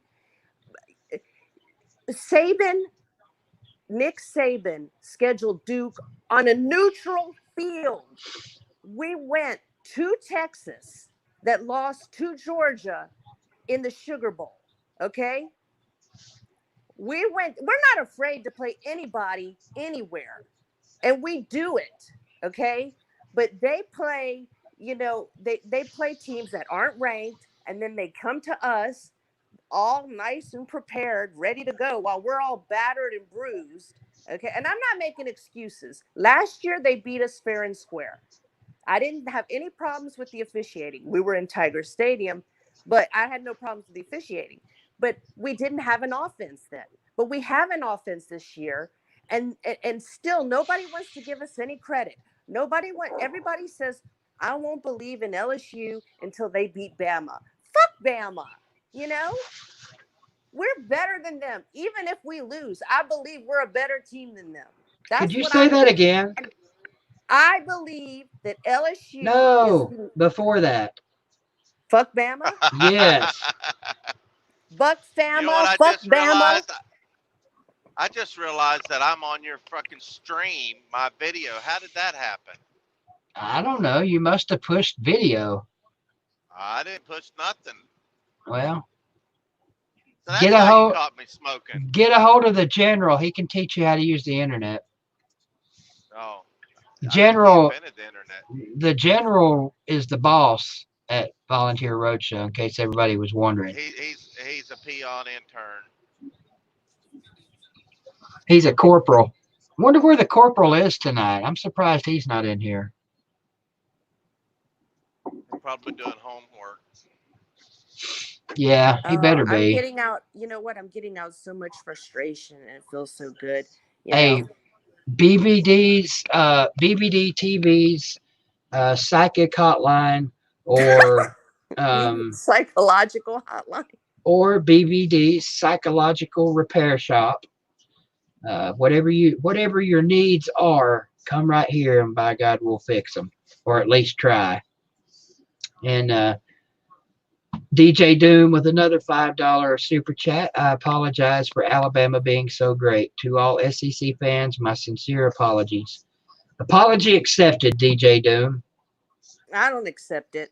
I do, because we're going to kick their ass next year. I don't accept anything from any Bama fan except being kind. You can't do that, though. There are very few. Well, now, Kat, listen. All right. I love you, girl. You are my favorite LSU fan. But the reputation of LSU fans in Baton Rouge is terrible. And you have to know this, being an LSU fan. I've always heard people say that we are very hospitable and very nice. That must not have been the same people that were rocking the Tennessee buses. What year was that, Catfish, when we were down there and the LSU fans were rocking our buses as they were coming through? Yeah, I forgot. Throwing eggs at them. Yeah. I mean, I'm being serious with you now, Kat. I mean, we're joking some tonight and having a good time, but LSU's reputation precedes them down there. It's bad. I've never been. I want to go. That's one of the. Kat needs to look up one of your old videos when I believe it was in 2009, where you had the pig's nose on your mask on and you were Ed Orgeron talking to a recruit. She's probably seen that. I would think. I don't think there's anybody on YouTube that does a better Ed Orgeron impression than BBD. My mentor, and the reason I'm on YouTube, BBD does the best Ed Orgeron impression. Could you do one for us, BBD? I'll think about it. It's hard to do on command. Tiger Cat will be See? saying fire Orgeron. No, I won't say fire Orgeron because he's a Hey, good I like coach. Ed Orgeron. He's a good I coach. like him. No, he's a good coach. I think He's a better. fantastic. I think he's improved greatly. I like Coach Orgeron. Okay, I just, you know, Does he and put I'm the bottle sorry. down? I have never seen when I've gone to LSU games growing up. I've never seen people act like that, throwing eggs and shit like that. But you know, Alabama fans have done some pretty shitty ass things too in the past. Everybody Too. has. Every fan Well, base has. how classy is that for those frat boys to to put out to put that sign that said we're gonna finish what Katrina started. That's pretty You know, bad. that's shitty. I mean, Hey, that's Florida really fans burned Peyton Manning in effigy when we were down there in '96, I think. 97, yeah. They were in Knoxville in '96. Yeah, that's right. We got them in odd years down there. I thought we were going to win in '96. I rented an Oh, airplane. wait a minute. Flew up there. That was And 95 we they lost. did that. Okay, then '95. All right. Because 97 was his senior year. That was the year where he decided that he really loved the chicken on a stick. what is chicken on a stick? Oh Did my he really God. say that? Yeah, somebody was doing an interview with him about when he was coaching at Ole Miss or something like that. And he, I really like the Grove down there, but the best thing about LSU, or excuse me, Ole Miss, is this little gas station right around the corner from the Grove. They got the best chicken on a stick ever, anywhere. Go Tigers. Epic. See, I told you he does a good impression. Oh, I love his impression. JT But I'm Thompson just I'm says, just was too that a sad was that a today. BBD pickup line? I'm just too sad. I'm just too depressed today to laugh at anything. You Oh, know? we got to get that out of you. No, because we lost a big hit. I mean, we took a big hit losing that guy. You know, we took a big hit because even even that Mac Jones or whatever his name is isn't bad. I'm not really sure about our other Joe Burrow. As long as he stays in the game the whole time, we'll be fine with him. But I mean, I never said Alabama's a bad team. I just don't understand why a lot of the fans have to be so braggadocious and I just so want to hear what you think people should do to Alabama again. That's just so beautiful when you say it that way. what people should do to Alabama. Yeah. Yeah, you Fuck said Alabama. it earlier. Fuck Yeah. Alabama. Go Tigers. Oh God. Uh, Let me tell you something, Tiger Cat. I went into Joe Burrow's house and I said, Joe Burrow, my name's Coach Ed Orgeron. I like chicken on a stick, first of all. And if your mama didn't make me none, then shame on her. We want you to come down to LSU, play a little football. We're changing things around down there. We got rid of all the corn dogs and brought in chicken on a stick. And the best place to get chicken on a stick is this little gas station down in Mississippi. Go Tigers. I love Joe Burrow. Me too. I love him so much. Bama could go 0-12 and they will tell you how many natties they have. That's a fact, Billy Cole. I know. It's like, calm down. But they don't already. have 17. I can tell you that. Who has 17? Y'all? They think Nobody. They do. Nobody? Oh, they say they have 17. I think they've got one of them, the. they finished third in the SEC and lost their bowl game or something, and they're claiming that one. Don't forget about you heard me, the. Don't See forget what about I'm the. talking about? Don't See what forget I'm about talking the about? 1913 Catfish magazine awarded them the #1 spot when they went 0-8. Catfishing with Alabama. Yeah. Oh, God, guys. It'll be okay, Cat. It'll all be over about 6:30 your time I'm just not Sunday. gonna get my hopes up anymore. I Saturday. mean, What would you do if you win, Kat? What would you do What would you do to win? What's the What most would you give outrageous up? thing? What would you give Yeah. up in your life for a win over Alabama this Saturday?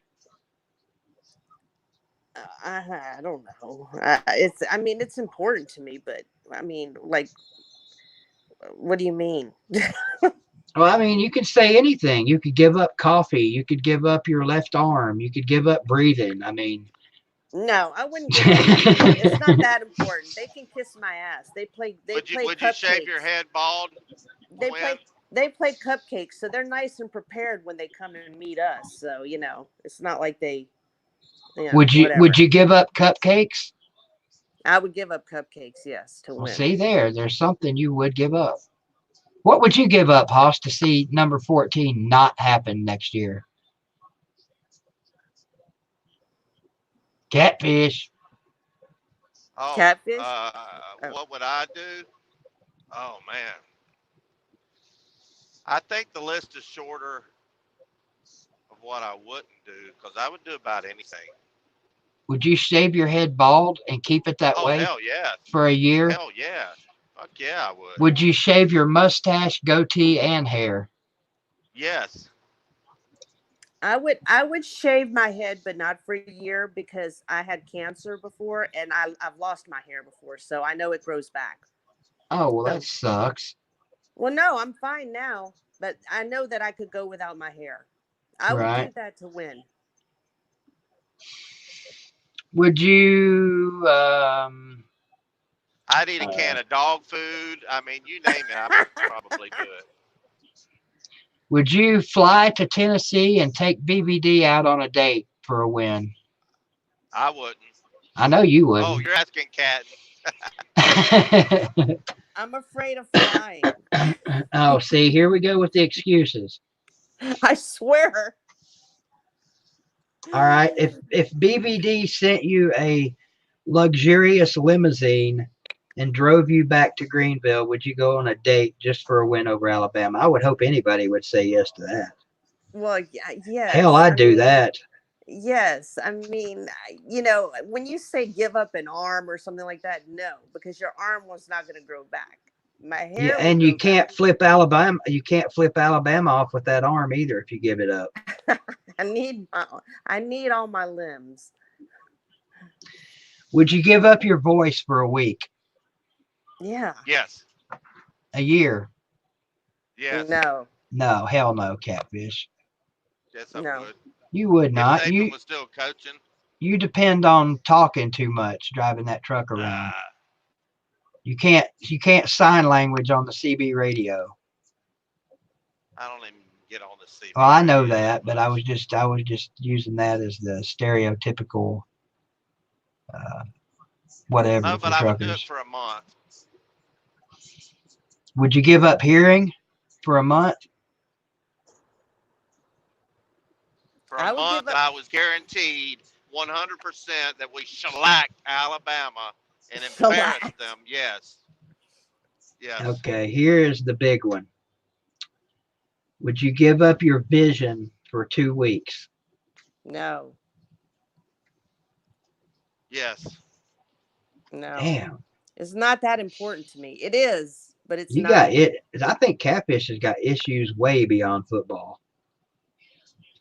He's saying all the shit I used to say when I was in my 20s and 30s. I would have give up anything. Of course, when I was in my 20s and 30s, we were beating Alabama. I think. Now, 5 years ago or 8 years ago, when they just had a 4 or 5 game winning streak on us, I probably wouldn't have because I felt like, in the next year or two, we're going to get them. But now that it's been this many, oh, yeah. Yeah, after 8 years, I'm pissed. But but last year, Catfish, I told myself, I'm going to spare myself this heartache. And I'm just going to wait till Nick Saban retires. That way I don't hurt anymore. Okay? And then Jambalaya Joe turns from good, decent quarterback to Superman in a freaking Jambalaya Joe. One of my good friends calls him Jambalaya Joe, Mr. Dugas. That's where I got it from. Yeah, that's where he's been on my I show love a few him. times. He's good. Yeah. Here's the best one. Who said that? Somebody said, and I lost it. Oh, Riley, I think it was, hell, I don't know. Somebody said they would unsubscribe to Uncle Lou for a win over Alabama. Katusa93 said he just checked his Ouija board and Tennessee's not beating Alabama till 2024. Don't play with Ouija boards. You're letting in evil spirits, Katusa. That's a And good even point. though you're an Alabama fan, I don't wish any harm on any of you. Except for Saturday, right? No, I just want. You just want to win. I just want to win. You know, it's been too long. It's been too long. And, you know, when people troll me, whether it's on YouTube or Facebook or wherever, and like 4 in a row with the REAUX and laugh and roll tide roll and all this shit. Imagine this. You've lost 8 years in a row, right? Yeah. Add 5 to that and see how you think you would feel. But that's what I'm saying, BVD. Last year, I was resigned to that. And then this year, we already jumped them up on the polls because, like I said, they know that we have had a tougher schedule. We have been battle tested, you know, so they can brag all they want about playing easy teams. Okay? Brag.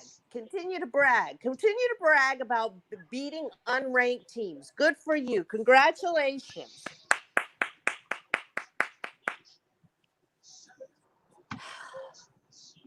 Keep going. Keep talking. You're on a roll.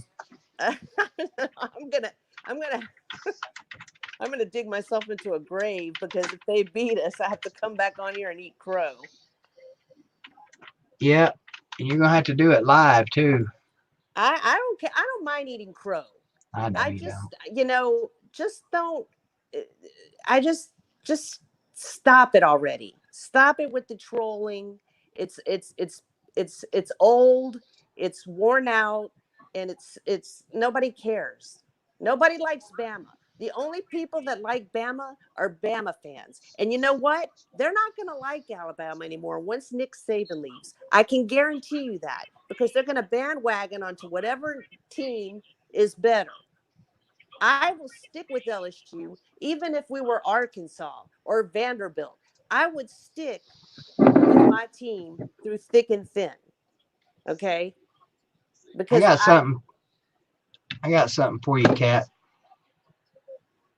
You ready? Oh, well, is there something in the chat room ugly? Because so it don't matter who it paid. So it don't matter who it paid. And that is so worn out too. That damn phrase. You know, who have they played? Who have they played? You know what? It does matter.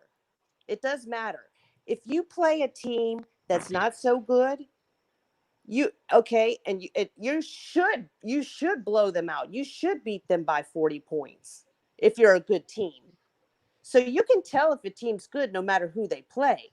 But when you're talking about who is a better team, who deserves to be number one, who deserves this and that, you look at the strength of schedule. It has to matter for something. It has to matter. Uncle Lou with the $5 super chat. Thank you. Let me go back and read that. La-di-dee-la-di-da. Be sure and watch second half of Bama versus LSU, even if blowout, so you can see their Griswold's light show. Hashtag Big Lots. Hashtag Big Lots? Yeah, well, Georgia fans claim their light show is better than Alabama's. Oh, so, well, you know. Alabama copied off of them. They never had a light show before Georgia did. Look at Catfish driving and lighting a cigarette with no hands on the wheels. How am I supposed to light it? I have my elbow on the wheel. That don't count. Get Both him, Cat. elbows on the wheel. Get on who? Catfish? I love Catfish. I love Catfish too. But I don't love Billy Ratliff anymore, though. I'm divorcing him. I get no love from the Ratliff family. Can you believe that shit, Cat? He won't even give me a dumpster outside his garage. That's just bad. He was joking. It is a nice room though. It's huge. Oh, I'm sure. It's probably got room service. I want It to is be. upstairs though, and he doesn't have an elevator. Oh shit. Yeah, Sam, I saw that. I mentioned it. So Uncle Lou's in here. Yeah. Hey, What's Uncle up, Uncle Lou. Lou? I'm sorry about the who have they played thing, but I'm sorry. It. You know, when you say it, it's okay because you made it up. But everybody, all of the people that watch this channel, that's like they either say "Roll Tide, roll." Who have they played? Uh, you know, they good morning and such. You know, they're followers. They're copycats. You know, and I love Uncle Lou. Okay, Uncle Lou's an influencer. he is. He's my buddy. Okay, but He's I mean, also an instigator. Let's not forget that. he's an instigator. But you know, it's like, come on, people, think for yourself. You know what? Who have they played does make a difference. I'm sorry. Should I give Uncle Lou the link to the chat to the conversation? Oh God, he's gonna get mad at me. He's not going to get mad at you. I don't think Uncle Lou gets mad at anybody not named TV. Not named who? TV, TV. Oh yeah, he busted television. up. Oh no, he gets mad at a lot of people. All right, let's give this a try. Have you guys gotten in everything you want to say? Yeah, said but I everything want I wanna say. to. If he's gonna, you know, I mean, I don't want him to think that I'm just in a bad mood. Well, LSU's going to fix that for you Saturday. They're going to put you in a good mood. I hope so. They're going to put you in a good mood. And then they can, at the end of the game, LSU, Ed Orgeron can ask Nick Saban, who have they played?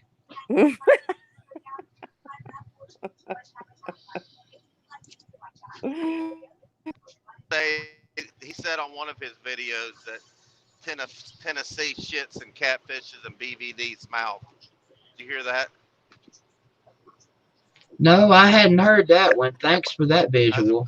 That was about a month or so ago. Well, there's been plenty of times where it felt that way. They're not showing us any love. They've never shown us any love, Catfish, Yeah, like we've shown them. And right. Georgia has never shown Uncle Lou any love like he's shown them. Is that right, Uncle Lou?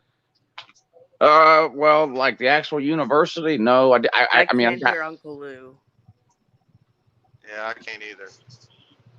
you can't hear. That seems to happen for some reason when we get more than 3 people in here. Y'all can't hear me. I can hear you fine.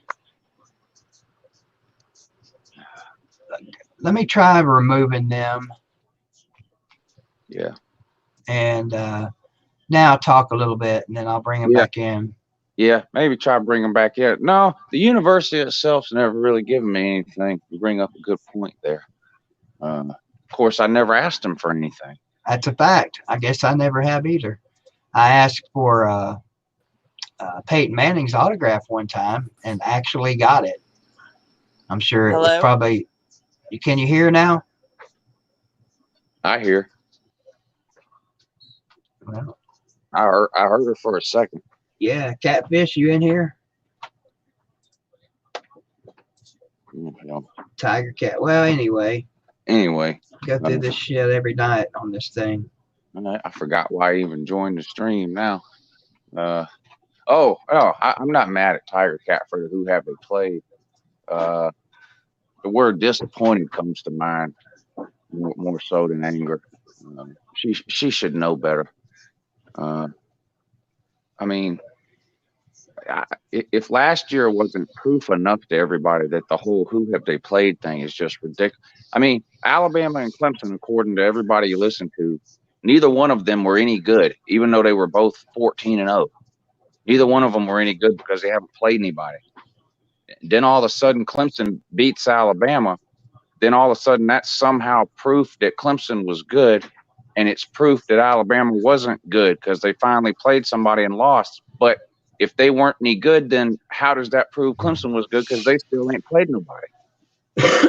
Some legit points you got. It doesn't make any sense. I mean, like the only time the who have you played makes any sense at all is if you're trying to figure out who's fourth or who's fifth in the college football playoff. Other than that, it shouldn't matter at all. Well, the fact of the matter is the teams can only play who they're scheduled to play. I mean, it's not like, oh, shit, we got Tennessee on our schedule this year. We need to schedule somebody tougher than that. Let's take them off the schedule and put Alabama on the schedule. Yeah. Now, let's assume the fourth playoff spot were to come down to a 12-1 Oklahoma that wins the Big 12 and a 12-1 Oregon that wins the Pac-12. Let's just assume that's what it came down to. Enough people lost to where that was the case. One of them was going to be 4 and one was going to be 5.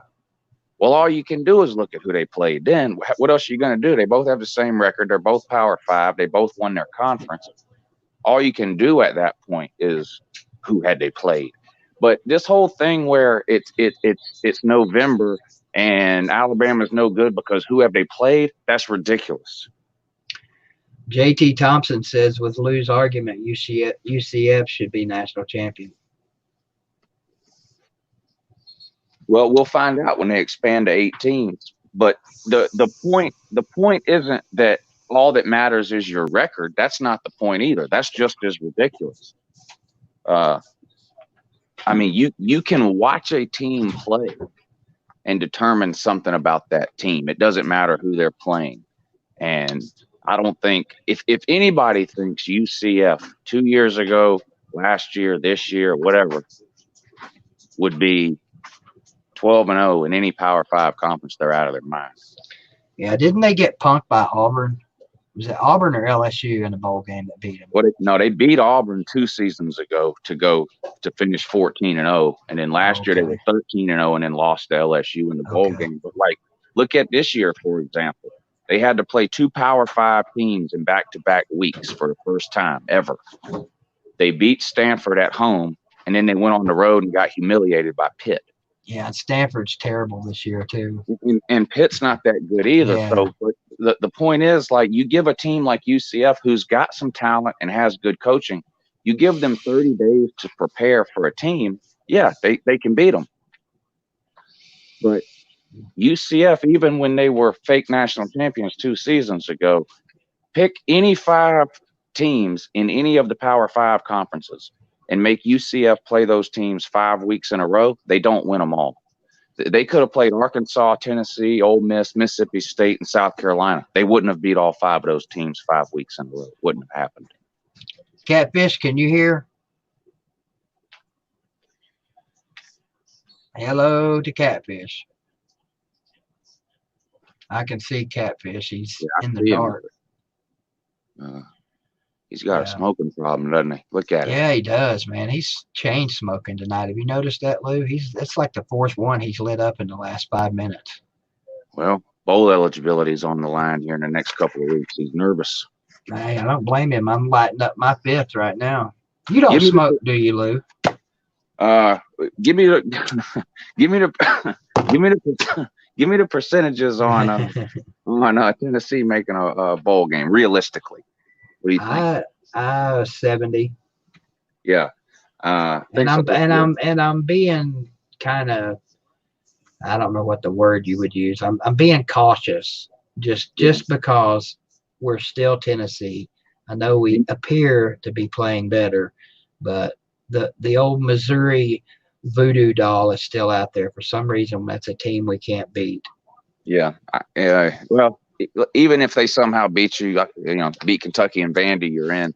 Yeah. Vandy's a big deal too. You got to beat that one. But you know what nobody talks about with some of these teams that get to 6 or 7 wins. And I mean, it's because it's going to be a terrible bowl game, Christmas Bowl or something. Yeah. But that's not the point. Teams like Tennessee, they need those extra 15 practices more than they need $500,000 or whatever they'll make from the bowl game. You know what I mean? You can't, like, you're so limited on how many practices you get anyway. For a team like Tennessee to get 15 extra practices, that's a huge deal. Yeah, it's 15 extra opportunities for some of these youngins. Right. Yeah. And people, that's a point that a lot of people forget when they look at some of these teams that are struggling to make bowl games. Because I mean, we just do the trash talking thing. So, you know, you're in the Meineke Car Care Bowl or whatever. But if you're talking about, you know, just purely from a football standpoint, 15 extra practices is huge for any team. Yeah. JT Thompson with the $5 super chat says, Sarah just winked at UBBD and Megan asked me for your number. I'd give you I'd give Megan my number any day. And I'd even give her the call-in number from my old phone where I used to have people call in. But I left the damn thing laying on the sidewalk at Neyland Stadium this Saturday. Can you believe that shit? And fortunately, I can't believe that the BVD live stream attracts women like bees to honey. You know, that's a good point, Lou. I'm glad something does. Yeah. Maybe I should start turning my camera off. Hey, you don't need women. You got a lovely wife and a beautiful daughter. You've got all the women you need in your life. I just that's not what I meant. I want the channel to be more woke. Oh, okay. Yeah, you don't get enough views. I kind of feel sorry for you on that. I know Uncle Lou would die to be getting, what are we getting here? 43 views right now. 43 people watching. Uncle Lou would die for that. Uncle Lou would give up a left arm for 43 views, wouldn't you? Well, the thing is, everything I do now, I used to do it for less people than that. So, yeah, that's true. I did too. I mean, some of my streams used to get 10 people in there if I was lucky. Now some of them still do. I've seen your streams get into the several hundreds. It's happened rarely, a few times. I'm grateful for any of them, you know. Did you imagine, I know you had to think about this back when you first started doing this. And for me, when I first started making videos, I'll never forget getting all excited and running and telling my wife, hey, Debbie, come check this video out. It's got 10 views on it. You know, I was like, wow, 10 people in America care what I have to say. Oh, I remember refreshing my screen and sitting there and laughing, going, I can't believe 10 people just watched me talk about whatever I just talked about. Right. And now look at you. You're all Paul Feinbaum. You're the Paul Feinbaum of YouTube, minus the bald head. Paul Feinbaum. Well, I'm working on the bald head. Hey, aren't we all? Here we go. Catfish. There's the link again there, old buddy. We can't all be as lucky as Catfish, you know. Man, he's got it made, doesn't he? We can try. We can try. Hey, Uncle Lou doesn't have a bedroom at Billy Ratliff's house either. I sure don't. Does he have a garage? Do you know? Oh, I'm sure. I've seen his house. It's beautiful. That'd be fine, yeah. Hey, that's what I told him, man. I said, I'll take a dumpster out behind the garage and be fine. He said no. How fucked up is that? I mean, excuse me. I didn't mean to cuss. I didn't mean to say that. Hey, you've been watching Pigskin Pete lately? You know what? I'm ashamed to say that I haven't. I've watched him a couple of times. You got to start watching him a little more lately. He's starting to, I don't know, something's changed with him. He's getting a little more ornery, and it's, I find it entertaining. I'll have to check that out. I'm back. Can you hear me? Yep. Can you hear him, Lou? Yeah, I hear him. He's bragging about Pigskin Pete, Catfish. Oh, yeah, that's my boy. You've been watching him lately, Catfish, over the last week or so? He's starting to he's lost a lot of patience over the last week or two. I find it pretty entertaining. Are you believing this, Lou? Yeah. Catfish is lighting another freaking cigarette. That must We've be why. been Look, That must be why he left the thing a minute ago. He had to run into the gas station and buy another 2 packs. yeah, he had to go in that's there and it. be mean to a pilot employee and get him 2 more packs. Yeah. Tell me something, Lou. There's some Florida fans coming on my comment section saying something about a catch wasn't a catch. I didn't watch the game. What's that all about?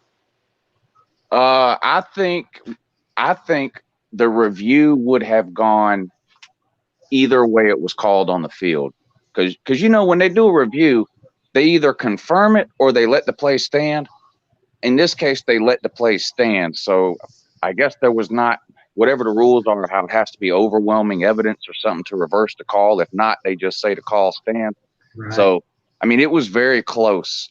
So I think however it was called on the field, it would have been upheld that way by review. But the thing is, that was early in the second quarter. I mean, in a 1-score game, there's 25 calls either way that could have been called or not called. Maybe they were called wrong. Maybe they were missed. I mean, there's holding on every play. There was 2 Florida catches that were reviewed. One was a touchdown that I didn't think should have been a touchdown. I thought Florida should have had the ball at the 1-yard line. And the other one, I thought the guy's heel hit out of bounds, and they gave Florida both those catches. I mean, I got a question for both of you guys. And I've heard this mentioned in college and in pro. With today's era of technology, you look at tennis, all right? In tennis, they can show you on TV whether a ball is a fraction of an inch in or out. Why can we not get that same technology on the goal line? I mean, how about this? A couple of 6-8 foot poles on each side of the field with invisible or visible, whatever, lasers and some kind of chip, some kind of microchip in the football, to where if that ball so much as barely touches the goal line, it shows up. I mean, would you guys be in favor of that, or do you still like the human element part? I mean, like I'm the sure human there's, element. I do too. I'm sure there's some things where they could do some improvement, but I don't want football games lasting 5 hours. I don't think anybody else does either. I don't, so I don't want every holding call reviewed to see if it was really holding. Yeah, I I don't mean, want that I every get. block. The There, touchdown thing, that's a bit like every touchdown is reviewed regardless of whether That's someone. kind of ridiculous. So it's never going to be perfect, I guess. And the thing is, I just don't have a whole lot of patience with people crying about referees, because when we lost to Alabama in 2017, first thing I said when I hit record was I ain't blaming the refs. And there was lots of reasons in that game where maybe some people could have. I didn't blame, and so I don't have any patience with people, especially a call that's made early in the second quarter like that somehow. And the thing that's worse than that is the people who truly believe that it's some sort of a conspiracy to get Georgia to play Ohio State in a playoff game. That's just ridiculous, because wouldn't the that's same bullshit. conspiracy apply to Oklahoma and Alabama? And the referees absolutely screwed Oklahoma at the end of that Kansas State game, 100%. The guy was blocked into the ball. The Big 12 even came out the next day and said it should have been Oklahoma's ball, not Kansas State. So if it was some big conspiracy theory, I mean, the whole conspiracy thing about games being rigged is just ridiculous anyway. These people that obsess over football and love it like we do, but then complain that it's rigged, like, why do you watch it then if you really believe that? Oh, there's some people that are just absolutely 100% convinced that the NFL is fixed. Right, but they won't tell you who it's fixed for before the game is played. Well, they'll tell you that it's the teams that win all the time. Right. Like New England. It's always New England, except when they lose. Then that year they wanted Philadelphia to win it. Yeah, and you lose to a team 13 years in a row, you start to wonder about a lot of things. But I don't believe in any Alabama privilege. It's some shit happens down there that does make you wonder. But I don't think these officials are sitting in the room before the game, talking to each other and saying, "Okay, now if Tennessee steps out of bounds inside the 5 yard line, you got to make sure that you call inbounds or vice versa, whatever." I don't. And I mean, think about all the people that would have to be involved in order to actually pull something like that off, and then ask yourself, are we as a society capable of keeping that as a secret? No. Do you know Well, how much somebody could make if they had some real dirt on that just by selling it to some news organization? Yeah, or Fire. blackmailing the people who are Oh actually. yeah. But it just would be impossible. I mean, you would have, like, I think you would have to get some of the players on board. You would have to have the coaches on board. You would have to have the referees who are refereeing the game on board. You would have to have the replay officials who are in an office in Birmingham on board. And then you would have to have whoever it is that's in charge of it, whether it's the NCAA or whoever came up with the conspiracy. It's just no way. Well, all you really would have to do, Lou and Catfish, is get a hold of those people um, that orchestrated what was the shooting up there that had all the kids in the elementary school, sadly, that got shot. It's been several years ago. Oh, Sandy Uh, Hook. yeah, Sandy Hook. Just need to get Yeah, those people. they thought there was some sort of patsy Yeah, that involved, said that didn't Alex happen. Jones Yeah. and all that. They were all So actors. yeah, so Yeah. ridiculous. And All the and people hey, they interviewed on where TV were actors. all those referees and everybody that's in cahoots to make sure Georgia plays Ohio State in the playoffs, where were they at when we played South Carolina and lost to them in double overtime by 3 points? There wasn't one call in that game that they could have switched to help us win. So that just They blows that theory out of the they water. they paid Hot Rod to miss that field goal. I thought you knew. Well, how does that help Georgia get to the playoffs to play Ohio State? Oh, it helps keep them from getting to playing for the people that don't want that to happen. Oh, so there's two different Yeah, conspiracies exactly. battling each other. I got you. You're starting to get it now, Lou. Yeah. Okay. I understand. And now it makes sense. Now I'm a believer. Let me get my tinfoil hat here. I think you need to contact Hot Rod somehow too, and give him a verbal thrashing. Yeah. Well, that's not going to happen. He's the second greatest player in UGA football history. So. Well, hey, second's the first loser. Yeah. Well, yeah. That's what I keep hearing from all these people that can't beat Georgia. I wouldn't know anything about that.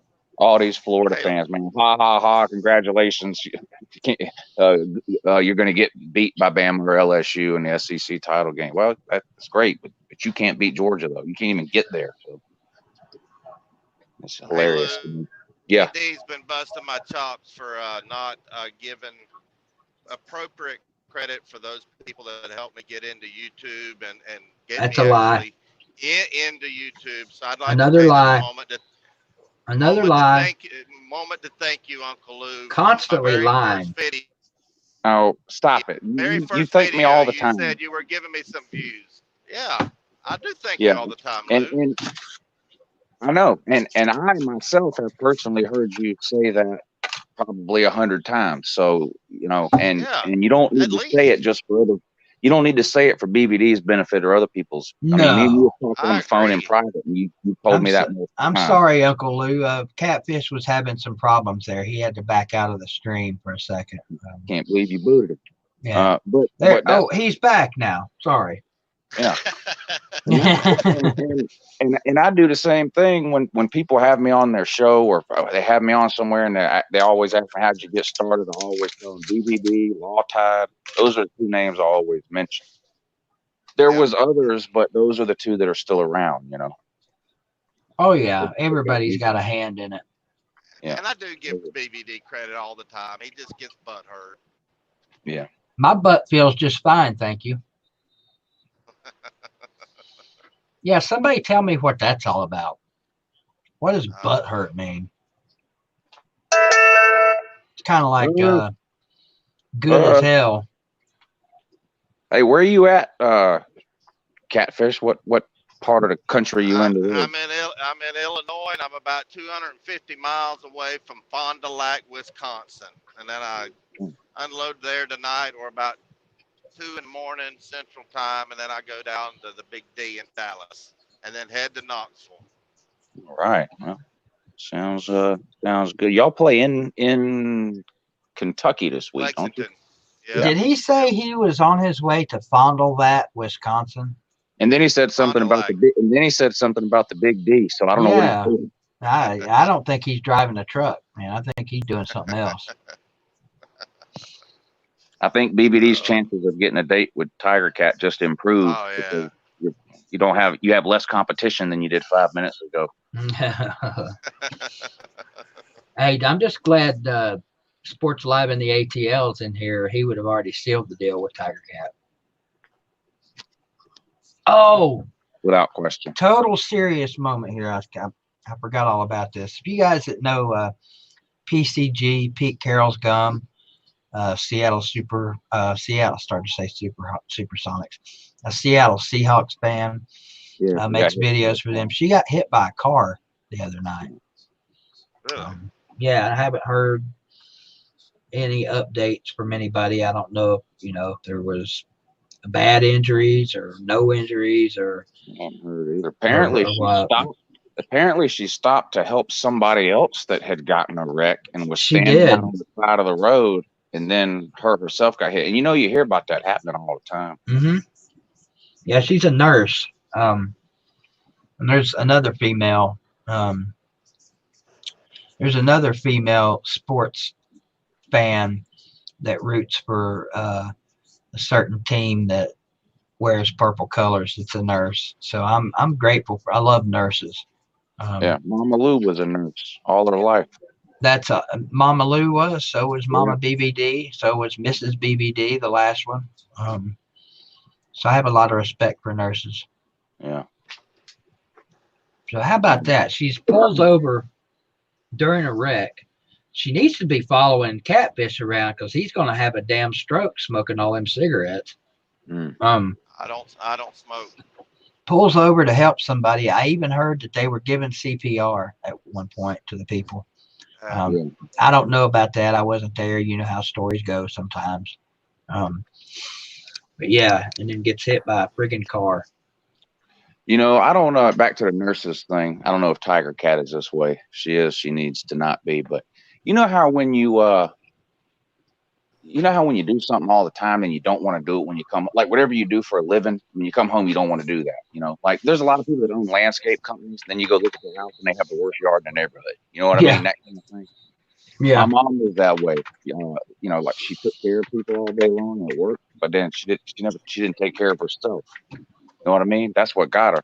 She would never go to the doctor, all this kind of stuff, And a lot of nurses are that way. They take care of everybody else and don't take care of themselves. Can anybody hear me? Yeah, we can hear you, but you ain't played nobody.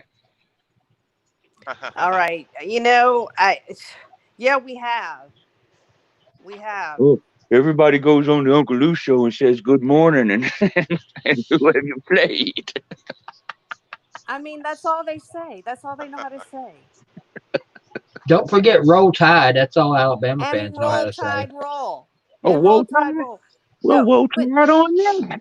Okay, first of all,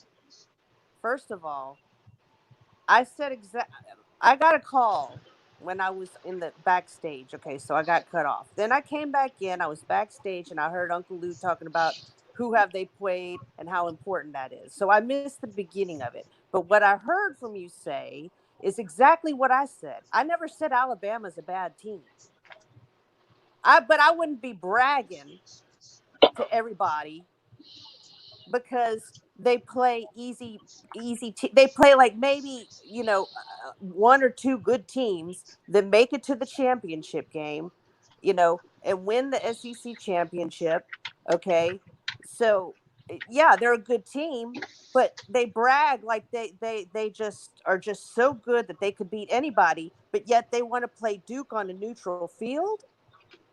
Well, their scheduling thing, that's a different argument, and you're right about that. And Nick Saban is Nick Saban's just totally ridiculous with his whole, oh, well, I want to play 12 Power 5 teams. No, you don't, or you would be playing 12 Power 5 teams. Exactly. But he doesn't want to do it. He wants everyone else to do it. Then he says he'll do it. If he was really that sincere about it, because who do you think runs Alabama? Who do you think sets Alabama's schedule? They don't schedule Duke without asking Nick. I mean, of course, Nick Saban. So if he wanted to play 12 Power 5 teams, he'd be playing 12 Power 5 teams. So he doesn't want that. He wants to play Duke on a neutral field. And He could play anyone he wants, and the Lou, thing is, and there's nothing wrong with that. he chooses I've not to. I've been saying for years, I wish Georgia would play its SEC schedule and then play 4 FCS schools. That's what I wish. There's no benefit. If you're in the SEC, the way the system is set up right now, if you're in the SEC, there is no benefit to playing these big time road games. There just isn't. What's the benefit? You're telling me if Alabama goes 12-0 and plays 8 SEC games and then plays Alabama State 4 times and goes 12-0, they're not going to get into the playoffs because they played 4 FCS teams? No, of course they're going to get in. You win the SEC, you're getting in, period. Doesn't matter who you play. So until they change the rules, I'm not saying Nick Saban is wrong for the way he schedules, but then he comes out and yells at the media like, oh, I want to play 12 Power 5. No, you don't, you liar. No, you don't, because if you did, you would. Katusa93 says, my magic 8 ball will not pick a winner of the Bama LSU game. Keep saying check back later. I had Tiger Cats magic 8 ball a few minutes, and I tried to see who would win the LSU Bama game too, and it kept saying fuck Alabama. So if you go to the casino and you play roulette, right, where you just roll the marble and the marble lands on black 20 times in a row, it's just as likely to land on black the 21st time as it is red. So it doesn't matter how many times you beat somebody in terms of the odds of beating them the next year. But with that being said, we're not computers. It's hard to block that out. Like, I think LSU is a better team than Alabama from what I've seen this year. I just think they're a better team. I don't know if I can pick LSU to win though at Alabama. I don't know if I can do that. I know, because for some reason it just doesn't make any sense. Look at the 2 SEC championships that y'all played against them, and you dominated. Okay, and then they come up in the last. And I don't have to tell you what happened. You know what happened. You know what is that about? It's just this just doesn't make any sense, and so it's frustrating. And then when I hear the news today that we need all the defensive players we can get. When we lose our senior, one of the best defensive players we have, now I'm like, fuck, are we ever going to beat them? Well, but the thing is, it's November and every team has injuries. So yeah, and it's not going to come down to one defensive player. Have an injury. He's off the team. Well, same difference. Either way, he can't play. So yeah. Should have been smoking that weed. I mean, it's not like LSU doesn't have a bunch of top 5 recruiting classes stacked up. And a bunch of weed stacked up. Yeah. I mean, it's not like they've all got that. I mean, Alabama's quarterback's coming off ankle surgery, and Nick Saban's going to make him play 2 weeks early, even though he shouldn't. Yeah, because Nick Saban doesn't give a shit about his players. All he cares about is winning. Well, that's all that matters. Yeah, but he doesn't give a shit about his players. They're property to him. Yeah. And I'm sorry. I think that's shitty. If I had a kid, that's the last place I'd have him play. Because I don't agree with that. That guy is an asshole. They can be up 50 points with 3 minutes left in the game, and one of his players makes a minor mistake that doesn't even do anything, and you think his head is going to explode. Well, you think his head is going to. And he's an asshole. Why do you think his team has been successful for as long as they have? It's because he yells at the 3rd string long snapper in the 4th quarter and doesn't accept anything short of perfection. I mean, Mark Richt used to give hugs to the guys when they would throw an interception in the third quarter of a one-score game. I mean, what's worse? I'm just saying that tyranny, a tyrannical person, is an abusive person. Period. I hate Alabama just as much as you do, Tiger You don't Cat. have to be an Maybe asshole to be a maybe good even a coach. little more. And Saban is an asshole to the media, but Oh, he's I just as know bad to the I've known two kids, I'll call them kids, that actually played for Nick Saban, and both of them said that he was one of the nicest guys they've ever known. But he coaches hard. And you look at the coaches around the country that coach hard, per se, and their teams are winners. Right. I mean, Butch Jones was a pussy and coddled everybody on that team and would go out of his way to try and, hide things that players did bad. And look what happened to us. He still finished second in the East, though, and Dan Mullen finished third. I just want to point that out again. Yeah, I was going to ask you what your thoughts are on Dan Mullen, but I forgot about that. So. Well, I think he's kind of a fraud. I mean, I don't know if anybody's aware of this, but he's been a head coach in the SEC for damn near a decade, and he's got 0 division titles. Blames it on the SEC West being too hard. So he comes to the SEC East and promptly loses his first SEC East game to Kentucky while finishing third in the division, so the fans can brag all off season for no reason after they just fired a coach who actually won the SEC East 66% of the time that he was a head coach. It makes little to no sense. The other thing is I want to know is if Dan Mullen is such a great coach and he just struggled because he was in the West and it's impossible to win there, then why does Dan Mullen only have 1 loss to the West at Florida, but 3 losses to the East? All pretty legitimate questions, I would say. Yeah, and it's hard, and it's almost no, it is impossible to get an answer from the Florida fan. Well, let's take a small survey around the room here. Catfish, are you still here? I'm here, but I don't know if you can hear me. Oh, I can hear you. Aside from right. Cat, and Cat, we'll exclude you from this because we know what your answer is going to be. Who do you guys want to win the game between LSU and Alabama? I want LSU to win. I don't. I'm not rooting. I don't have a. It doesn't matter to me who wins. I really don't. Really doesn't matter. But you have part of you has to be saying, okay, I'm going to probably be pulling for this team during the game. Well, this is the best way I can answer this question. I do want Kirby Smart to beat Nick Saban, and the number of opportunities for that to happen is finite. We play at Alabama next year, so we have at least 1 more game against Nick Saban, guaranteed. If Alabama wins, we would get them again in the SEC championship game. That would give us another chance because I don't want Nick Saban to retire. Even if Georgia takes over the SEC after that, all I'm ever going to hear is that Kirby Smart, yeah, he's doing this and that, but he couldn't do it until Saban was gone. Oh, I mean, everybody's going to hear that. Well, that's what they say about LSU, Lou.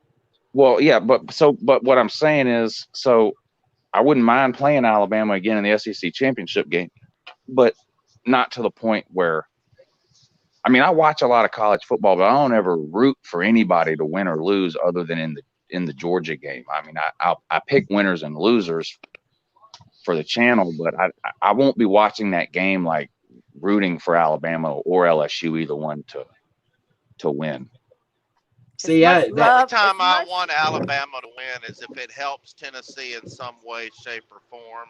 But I never want Alabama to win anything. See, Tennessee has a rivalry with Alabama that goes back decades and decades and decades. Georgia doesn't have that. I mean, it's sort of considered a little bit of a rivalry right now just only because Georgia has been the team in the East the last couple of years and Alabama's been the team in the West, and they've played 2 really close games. But as far as like a traditional sense, there is no rivalry really between Georgia and Alabama. So I don't have like that built-in hate or anything to where I automatically want Alabama to lose every week. Now, for YouTube purposes, it's hilarious anytime Alabama loses, no matter who it's to or what the score is, because their fans just go absolutely insane. It's the end of the world. I mean, you guys remember there was fire Nick Saban hashtags when they lost to Ole Miss in the middle of the regular season for no reason 4 or 5 years ago. Is I that the mean, it's last just, time they lost a game? that's the last SEC team they lost to. Wow, are You you see, they shitting already me? want to. You see, they already want to fire Nick Saban. That's Damn. what I'm saying about Bama fans. They're bandwagon fans. As soon as Nick Saban leaves, they're not going to give a shit anymore. If as soon as Alabama starts being a regular team again, they're not going to care, and we're Oh, not going to that's have to hear the 100% trolls. true. That's 100%. That's not even trash talk or just YouTube That's talking points. fact. Yeah, That's 100% facts. There is no doubt about it. I'm just tired, Lou, of people saying that about LSU. It's just like what you said. Oh, you can't get the big one. You can't beat Bama. You can't beat Bama. That's what they say to us every fucking year for the last 8 Woohoo! years. No, for the last 8 years. And it's true. We can't get over that hump. And it pisses me off. I swore I was going to give up last year because I didn't want to go through this pain anymore. And now this happens. I'm just That's when you know, Kat, that you are a legit, not just college, but any kind of football fan, is when it hurts way more to lose than it feels good to win, in it my kills. opinion. And, If and we were elite the elite go ahead. coaches and players feel the exact same way. Yeah. Was it Vince Lombardi? I think used to say, "I hardly remember any of the games I won, but I remember every single game I lost." Yeah. And it bothers me for the rest of my life. Nick Saban's that way. All the elite of the elite is always that way. I They mean, hate losing more than they like winning. it's so damn bad It's for also me a psychological. at times that, It's a and you psych. guys have probably felt this way. I get mad at myself for getting mad at the fact that I'm mad at a fucking game between kids, and that it affects my life so much, that it'll ruin my mood. I know this happens to Catfish because we've talked about it. Tennessee loses a game, it ruins my at least next week. I mean, it's not been so much here lately as I've gotten older and lost some of the not passion, but some of the edge, so to speak.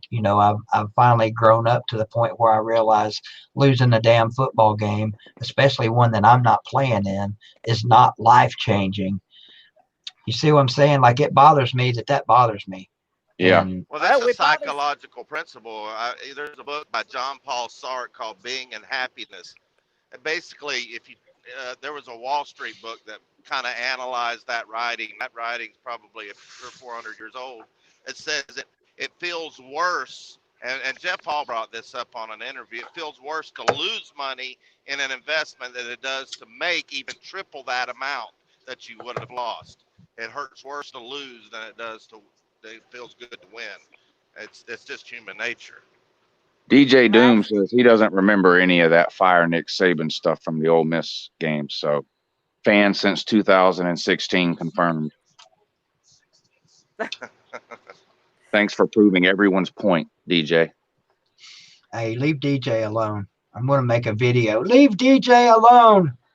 and to all the Bama fans in the chat room, really, I know I'm ranting and I'm saying some very nasty things today, but really, I'm butt hurt. I'm going to be honest. I'm butt hurt. You can't understand what it's like for an LSU fan. Okay, and I'm telling you, if the tables were turned, I would not every year troll Alabama fans because we keep beating them. We don't troll them, obviously, because we're losing. Oh, believe me, Kat, you might not, but the vast majority of LSU fans would make Alabama fans' everyday life a living hell. Oh, no Well, doubt. I don't know about that, but I'm talking from my perspective and what I've noticed on the internet. And since I've been watching these shows on YouTube, because I was rarely on the internet before, and I didn't really interact with Alabama people or Alabama fans. And I see, especially with Uncle Lou's channel, because that's where the trolls go.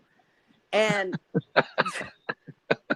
like, it's just, they just they think their shit don't stink. You know what? Everybody's shit stinks. My Okay? parts don't though. It's just frustrating. That's true. I would not rub in to a team that we beat them 8 years in a row, especially when we play low level teams. Sorry. You are an anomaly, I think is the right word, Kat, because Well, I'm a normal human being. 99.9% of other fans would.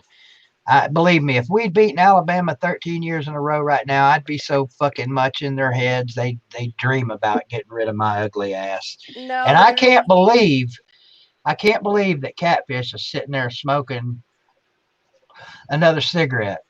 Can you believe that, Lou?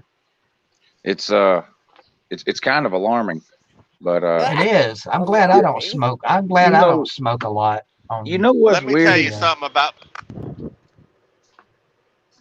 Go ahead. Yeah, you know what's weird? You were talking about losses bothering you so bad and like affecting your day-to-day life the week after and all that. The loss that Georgia has had in the last, I don't know, 10 years or so that bothered me the least, and this is weird, was the national championship loss. And I don't really know why that is. Like I think I don't know. It's hard to explain. Like the year before that, 2016, like losing to Vandy and Georgia Tech. Like I was, I mean, I couldn't believe it. But I don't know. Like that championship game ended, and I was just more in like I was like shock or something. I don't know, like shell shock. Like I wasn't even really mad about it. It was weird, and I don't know why that is. I really wish Georgia would have won that title in 17. That was so out of the blue. Because we were 7-5 the year before.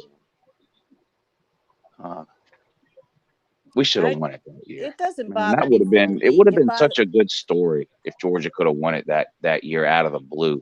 It would be like what did Tennessee go that one year under Butch Jones 9-4? 94.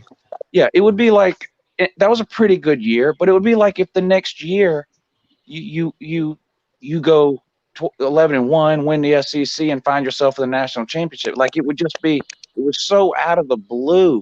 Oh, you mean like we should have done? Well, I'm just saying, I'm just using Tennessee as an example because you're a Tennessee fan, but like any team that's just, I mean, when Alabama and Clemson win, it's not a surprise. It was a surprise that Georgia even got there that year. If Georgia were to get there now, Yeah. I mean, not a lot of people are picking Georgia to go there now, but it wouldn't be nearly as big of a surprise now as it was in 2017. Like it was just such a Let me good ask you story in something, Lou. 2017. Where does that 2012 SEC championship loss rank in your worst loss That in one, Georgia history? that one's pretty high up there. I mean, we were ranked high heading into that season, but what made that loss so bad is that everyone pretty much knew that was the national championship game. I mean, no one. There was 7 or 8 teams at least that would have mollywopped Notre Dame that year, and so Yeah. you just knew, and it was a lot like the 2017 game because Georgia dominated large portions of that game, and in the second half we just couldn't stop Alabama. It was just almost the exact same thing as 2017. And then to have it happen again in 2018, and 2018 didn't make me that mad either, because as weird as what happened in 2017 was, and it was weird, the big lead and watching it dwindle away in the second half, to see it happen again the very next year, it was just like it was just like a state of disbelief. Like I could not believe what I was seeing, and they switched quarterbacks again. It was unbelievable. It was like going to see part 2 of a movie, but then they play part 1 instead, and you're like, I've already seen this. Yeah. I don't know about you, BVD, but my worst loss in the last 20 years is that down in LSU when we had that game won and they bring everybody back on the field and give LSU another chance and they win. Yeah, I remember that game. That was pretty brutal. Yeah, that was rough. And then in the damn bowl game the same year, the same shit pretty much happened with North Carolina. I mean, they had to go to overtime to beat us, but the game was won. That And substitution penalty or whatever. yeah, it was bullshit. that shit doesn't happen to teams once in a year. It happened to us twice. Yep. I mean, You know what it is too for me, and people tell me this all the time. Oh, Georgia fan act like they've been good forever. Well, no, we haven't been good forever. That's the point. So when Georgia fan wakes up and we're in the SEC championship game with a chance to go to the playoffs, or in the playoffs with a chance to go to the national title game, like that's amazing to me. Like I don't think that Georgia's been doing that forever. That's what makes it so great for me, and that's why I think losing that late in the season is almost easier for me to Oh, handle in terms of being angry than it is watching Georgia lose 16-13 to Vanderbilt in I can't in come imagine. October. I can't imagine being in overtime in a national championship game. Alabama has the ball. You sack them, big time sack, way out of field goal range, and then they throw the ball over you and win it. That would just tear yeah. me up. That would be such an emotional roller coaster. What about the Florida game, um, where they called it a Hail Mary, but it wasn't a Hail Mary? The Felipe Franks pass that Oh beat yeah, us. Oh yeah. yeah. That wasn't a Hail Mary. That was Now just. I I mean, got a lot of enjoyment out of that because oh, I'm because sure of, you did. because of what happened the year before to Georgia. It was funny for me to see that happen to Tennessee. 2016 was the Hail Mary year for me. That was our win over you guys, right, on the Hail Yep, Mary. yep. And in the same year, I know you guys don't give a shit about high school football, but we are 16 seconds, I think, something like that, maybe more, away from advancing to the semifinals in the state. And Knoxville Central beat us on a 56-yard Hail Mary. And you hear all the time football is a game of inches. If you take the shot of what happened to us on that play by our guy that does the game film, our DB was literally 1 inch away from knocking the ball away. So that year was the fucking Hail Mary year for me. Brutal both ways. BVD, That's remember, was why. it 2015? We were in the swamp and it was like 4th and 20 something, and with a few, like 19 seconds left, and they throw a little dunk pass and score. Was that 2015?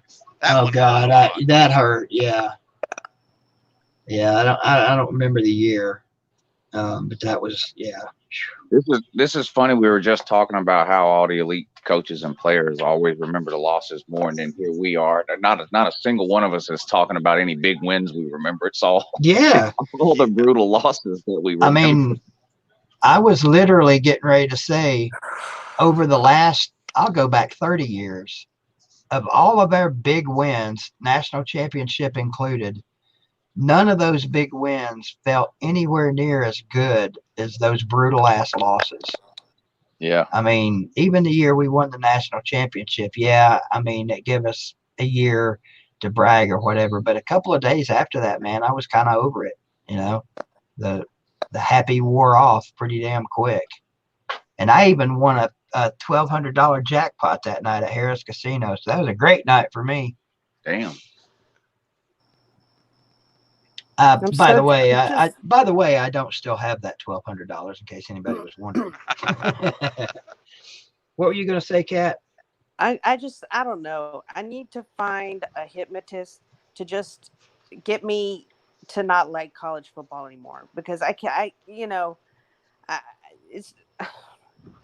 mean, I can't believe that the news today has affected me this much. Yeah, I can't either because, I mean, it's just one player. If you think that news from that player is affecting you, wait till Alabama pushes it in for the 9th year in a row on Saturday. Okay, Wait to see how you and feel then then. they'll push it into Georgia too for the 3rd time, in the SEC championship. No, when we play Alabama, we compete with them. We don't get shut out 29-0. Okay, whatever. South Carolina. No, I seriously though, I think LSU will even be able to get some first downs in this game this time. Hey, Oh, look, gee, thanks. I've even made a bet on Bet Now that they would cross the 50. I think it's a good bet. I put $50 on it. Did you have to pick a certain quarter that it would happen by? Well, they didn't have a ninth quarter, so no. Okay, good. I am gonna laugh my ass off if we win this game. And Oh, me I too. want, Yeah, and us I too. want to. That's the best part about it. I'm gonna laugh my ass off, and I want to come on here, and I I get want to to laugh hear either y'all way. say that to my face again. Yeah, I can laugh. No, we'll be looking for Alabama fans to come on here if y'all lose. If the LSU wins, Oh, we'll be looking for Bama fans to come on here so we can laugh at them. they won't. They won't. They'll disappear. Nah, some of them will come on here. Law Tide will come on here. No, Law Tide will. Law Tide will. In general, I know you're in the waiting room. It's adults only tonight. Private Corporal Thomas. I think the general's still mad at me. I would let him in here and- to. I would let him in here to tell you whether or not he's mad. But if I let somebody else in here, that's just going to screw everybody's hearing up. And We got into it the other day on my show. He was trying to tell me that Tennessee is an 8 or 9 win team that's just going to happen to win 5 or 6 games this year. But why does that bother you? Why does that bother you? It's not your team that he's dissing. He's hoping for his own team. No, it's not. It's not hope because there is no hope of that. There is no. It's the opposite of hope. Games. Oh. It's basically saying we're a shitty team and we should have been a not a shitty team. I mean, he wouldn't let it go. I finally just said, fine, you're right. I'm wrong. Tennessee's an 8-win team, and Jeremy Pruitt's struggling to win 6 games. I guess he's the worst coach in America. Have a good morning. The only thing that bothers me is when people talk about the LSU Alabama thing, just like it pisses you off, Lou. Well, we know it bothers you because, but see, you've done messed up now because that's internet rule 101. Never, ever, ever. No, I know. Let people know what bothers you. I don't care. It's like the old commercial, never let them see you sweat. Yeah, you may end up caring. No, I don't care. I really don't give a shit anymore. These She's are already, anonymous people. These are anonymous people behind a keyboard. Kat has already vowed that if LSU loses this game, she will come back on my stream and eat crow. So preferably Sunday night if you don't have to work. But I understand if you have to work, we'll get you on here whenever. I have to work Sunday, but I can. But if I get off in time, I can call in. Well, I'll make it convenient for you, whatever is convenient for you. I'm going to give you the opportunity to either gloat or eat crow. I have no problem eating crow. Almost every single Florida fan I know has been working nonstop since the time the game ended Saturday, all the way up till still now. They're still working. Everybody's at work. No, but Can you hear me, Lou? Yeah, I hear you. Do you think I saw your tweet? Do you think it was racist to fire Willie Taggart? No.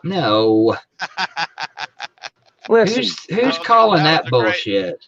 That was a great tweet, by the way. They were calling me racist this summer when I said Florida State's going to have. I was like, they're going to have another bad year because Willie Taggart's just a bad coach. Doesn't know what he's doing. And I said, the sooner they get rid of him, the better off they'll be. And I got hundreds of comments in there that I'm racist. And if Willie Taggart was white, I'd be willing to give him more than 2 years. I mean, you expected that when you said it, though, right? No. I really didn't. Really? No. Now, when I make the joke about the white kid that they paint up like Tonto, I expect to get some comments on that. Yeah. But to be honest, though, that is a little bit like that might be racist. Like they can't find a real Indian. Like it doesn't make any sense. They pick a white fraternity kid every year. And the Seminole Indians have given their stamp of approval to Florida State. Yeah, I know. So can't they find like some poor, not poor, whatever, maybe it's poor Indian. See, there you go, Uncle Lou. There you go. You're calling all Indians poor. You're racist. I didn't mean it. What I meant is they picked this white kid out of a fraternity and they put him on scholarship just to ride that horse out and throw that flaming toothpick into the ground. But they dress him up. They dress him up like an Indian with the face paint and that. And I'm just saying, at some point, sometime in the future, people are going to look back on that. Just like now, they look back on white people in the '80s who used to dress up in blackface. You Yeah. like you're surrounded by Indians down there. You can't find one that can ride a horse. Instead, you pick this frat boy and dress him up like the white Tonto. It just doesn't make any sense. But no, it wasn't racist to fire Willie Taggart. The guy didn't know what he was doing. He was 9-12. How can any look? Listen, Butch Jones wouldn't go 9-12 at Florida State. He would be at least 11-10 or whatever. I mean, he would have at least a winning record at Florida State. How do you go 9-12 at Florida State when the ACC is the worst it's been in my lifetime? I really thought Taggart was going to win there. What do you think the reason was he couldn't win? I don't. He wasn't given 14 years. Oh. Maybe. I mean, he had a losing record everywhere he coached. I don't really understand how he ever got the job to start. You know, there's some coaches, man, that are like that. They suck everywhere they go, but people keep giving them chances. Lane Kiffin, Dan Mullen. I mean, that's kind of crazy now that I think about Who it. gets the Florida State job? Does Mark Stoops get it? I don't know. I don't know. Or Lou, I'll probably get tagged for this one. Will it be a white guy or will it be an African American? Well, I just happen to think that most of the candidates right now are white. Yeah. You know who I think needs a big time Power 5 job? Luke Fickell. He's the head coach of Cincinnati. He was a defensive coordinator at Ohio State under Urban Meyer.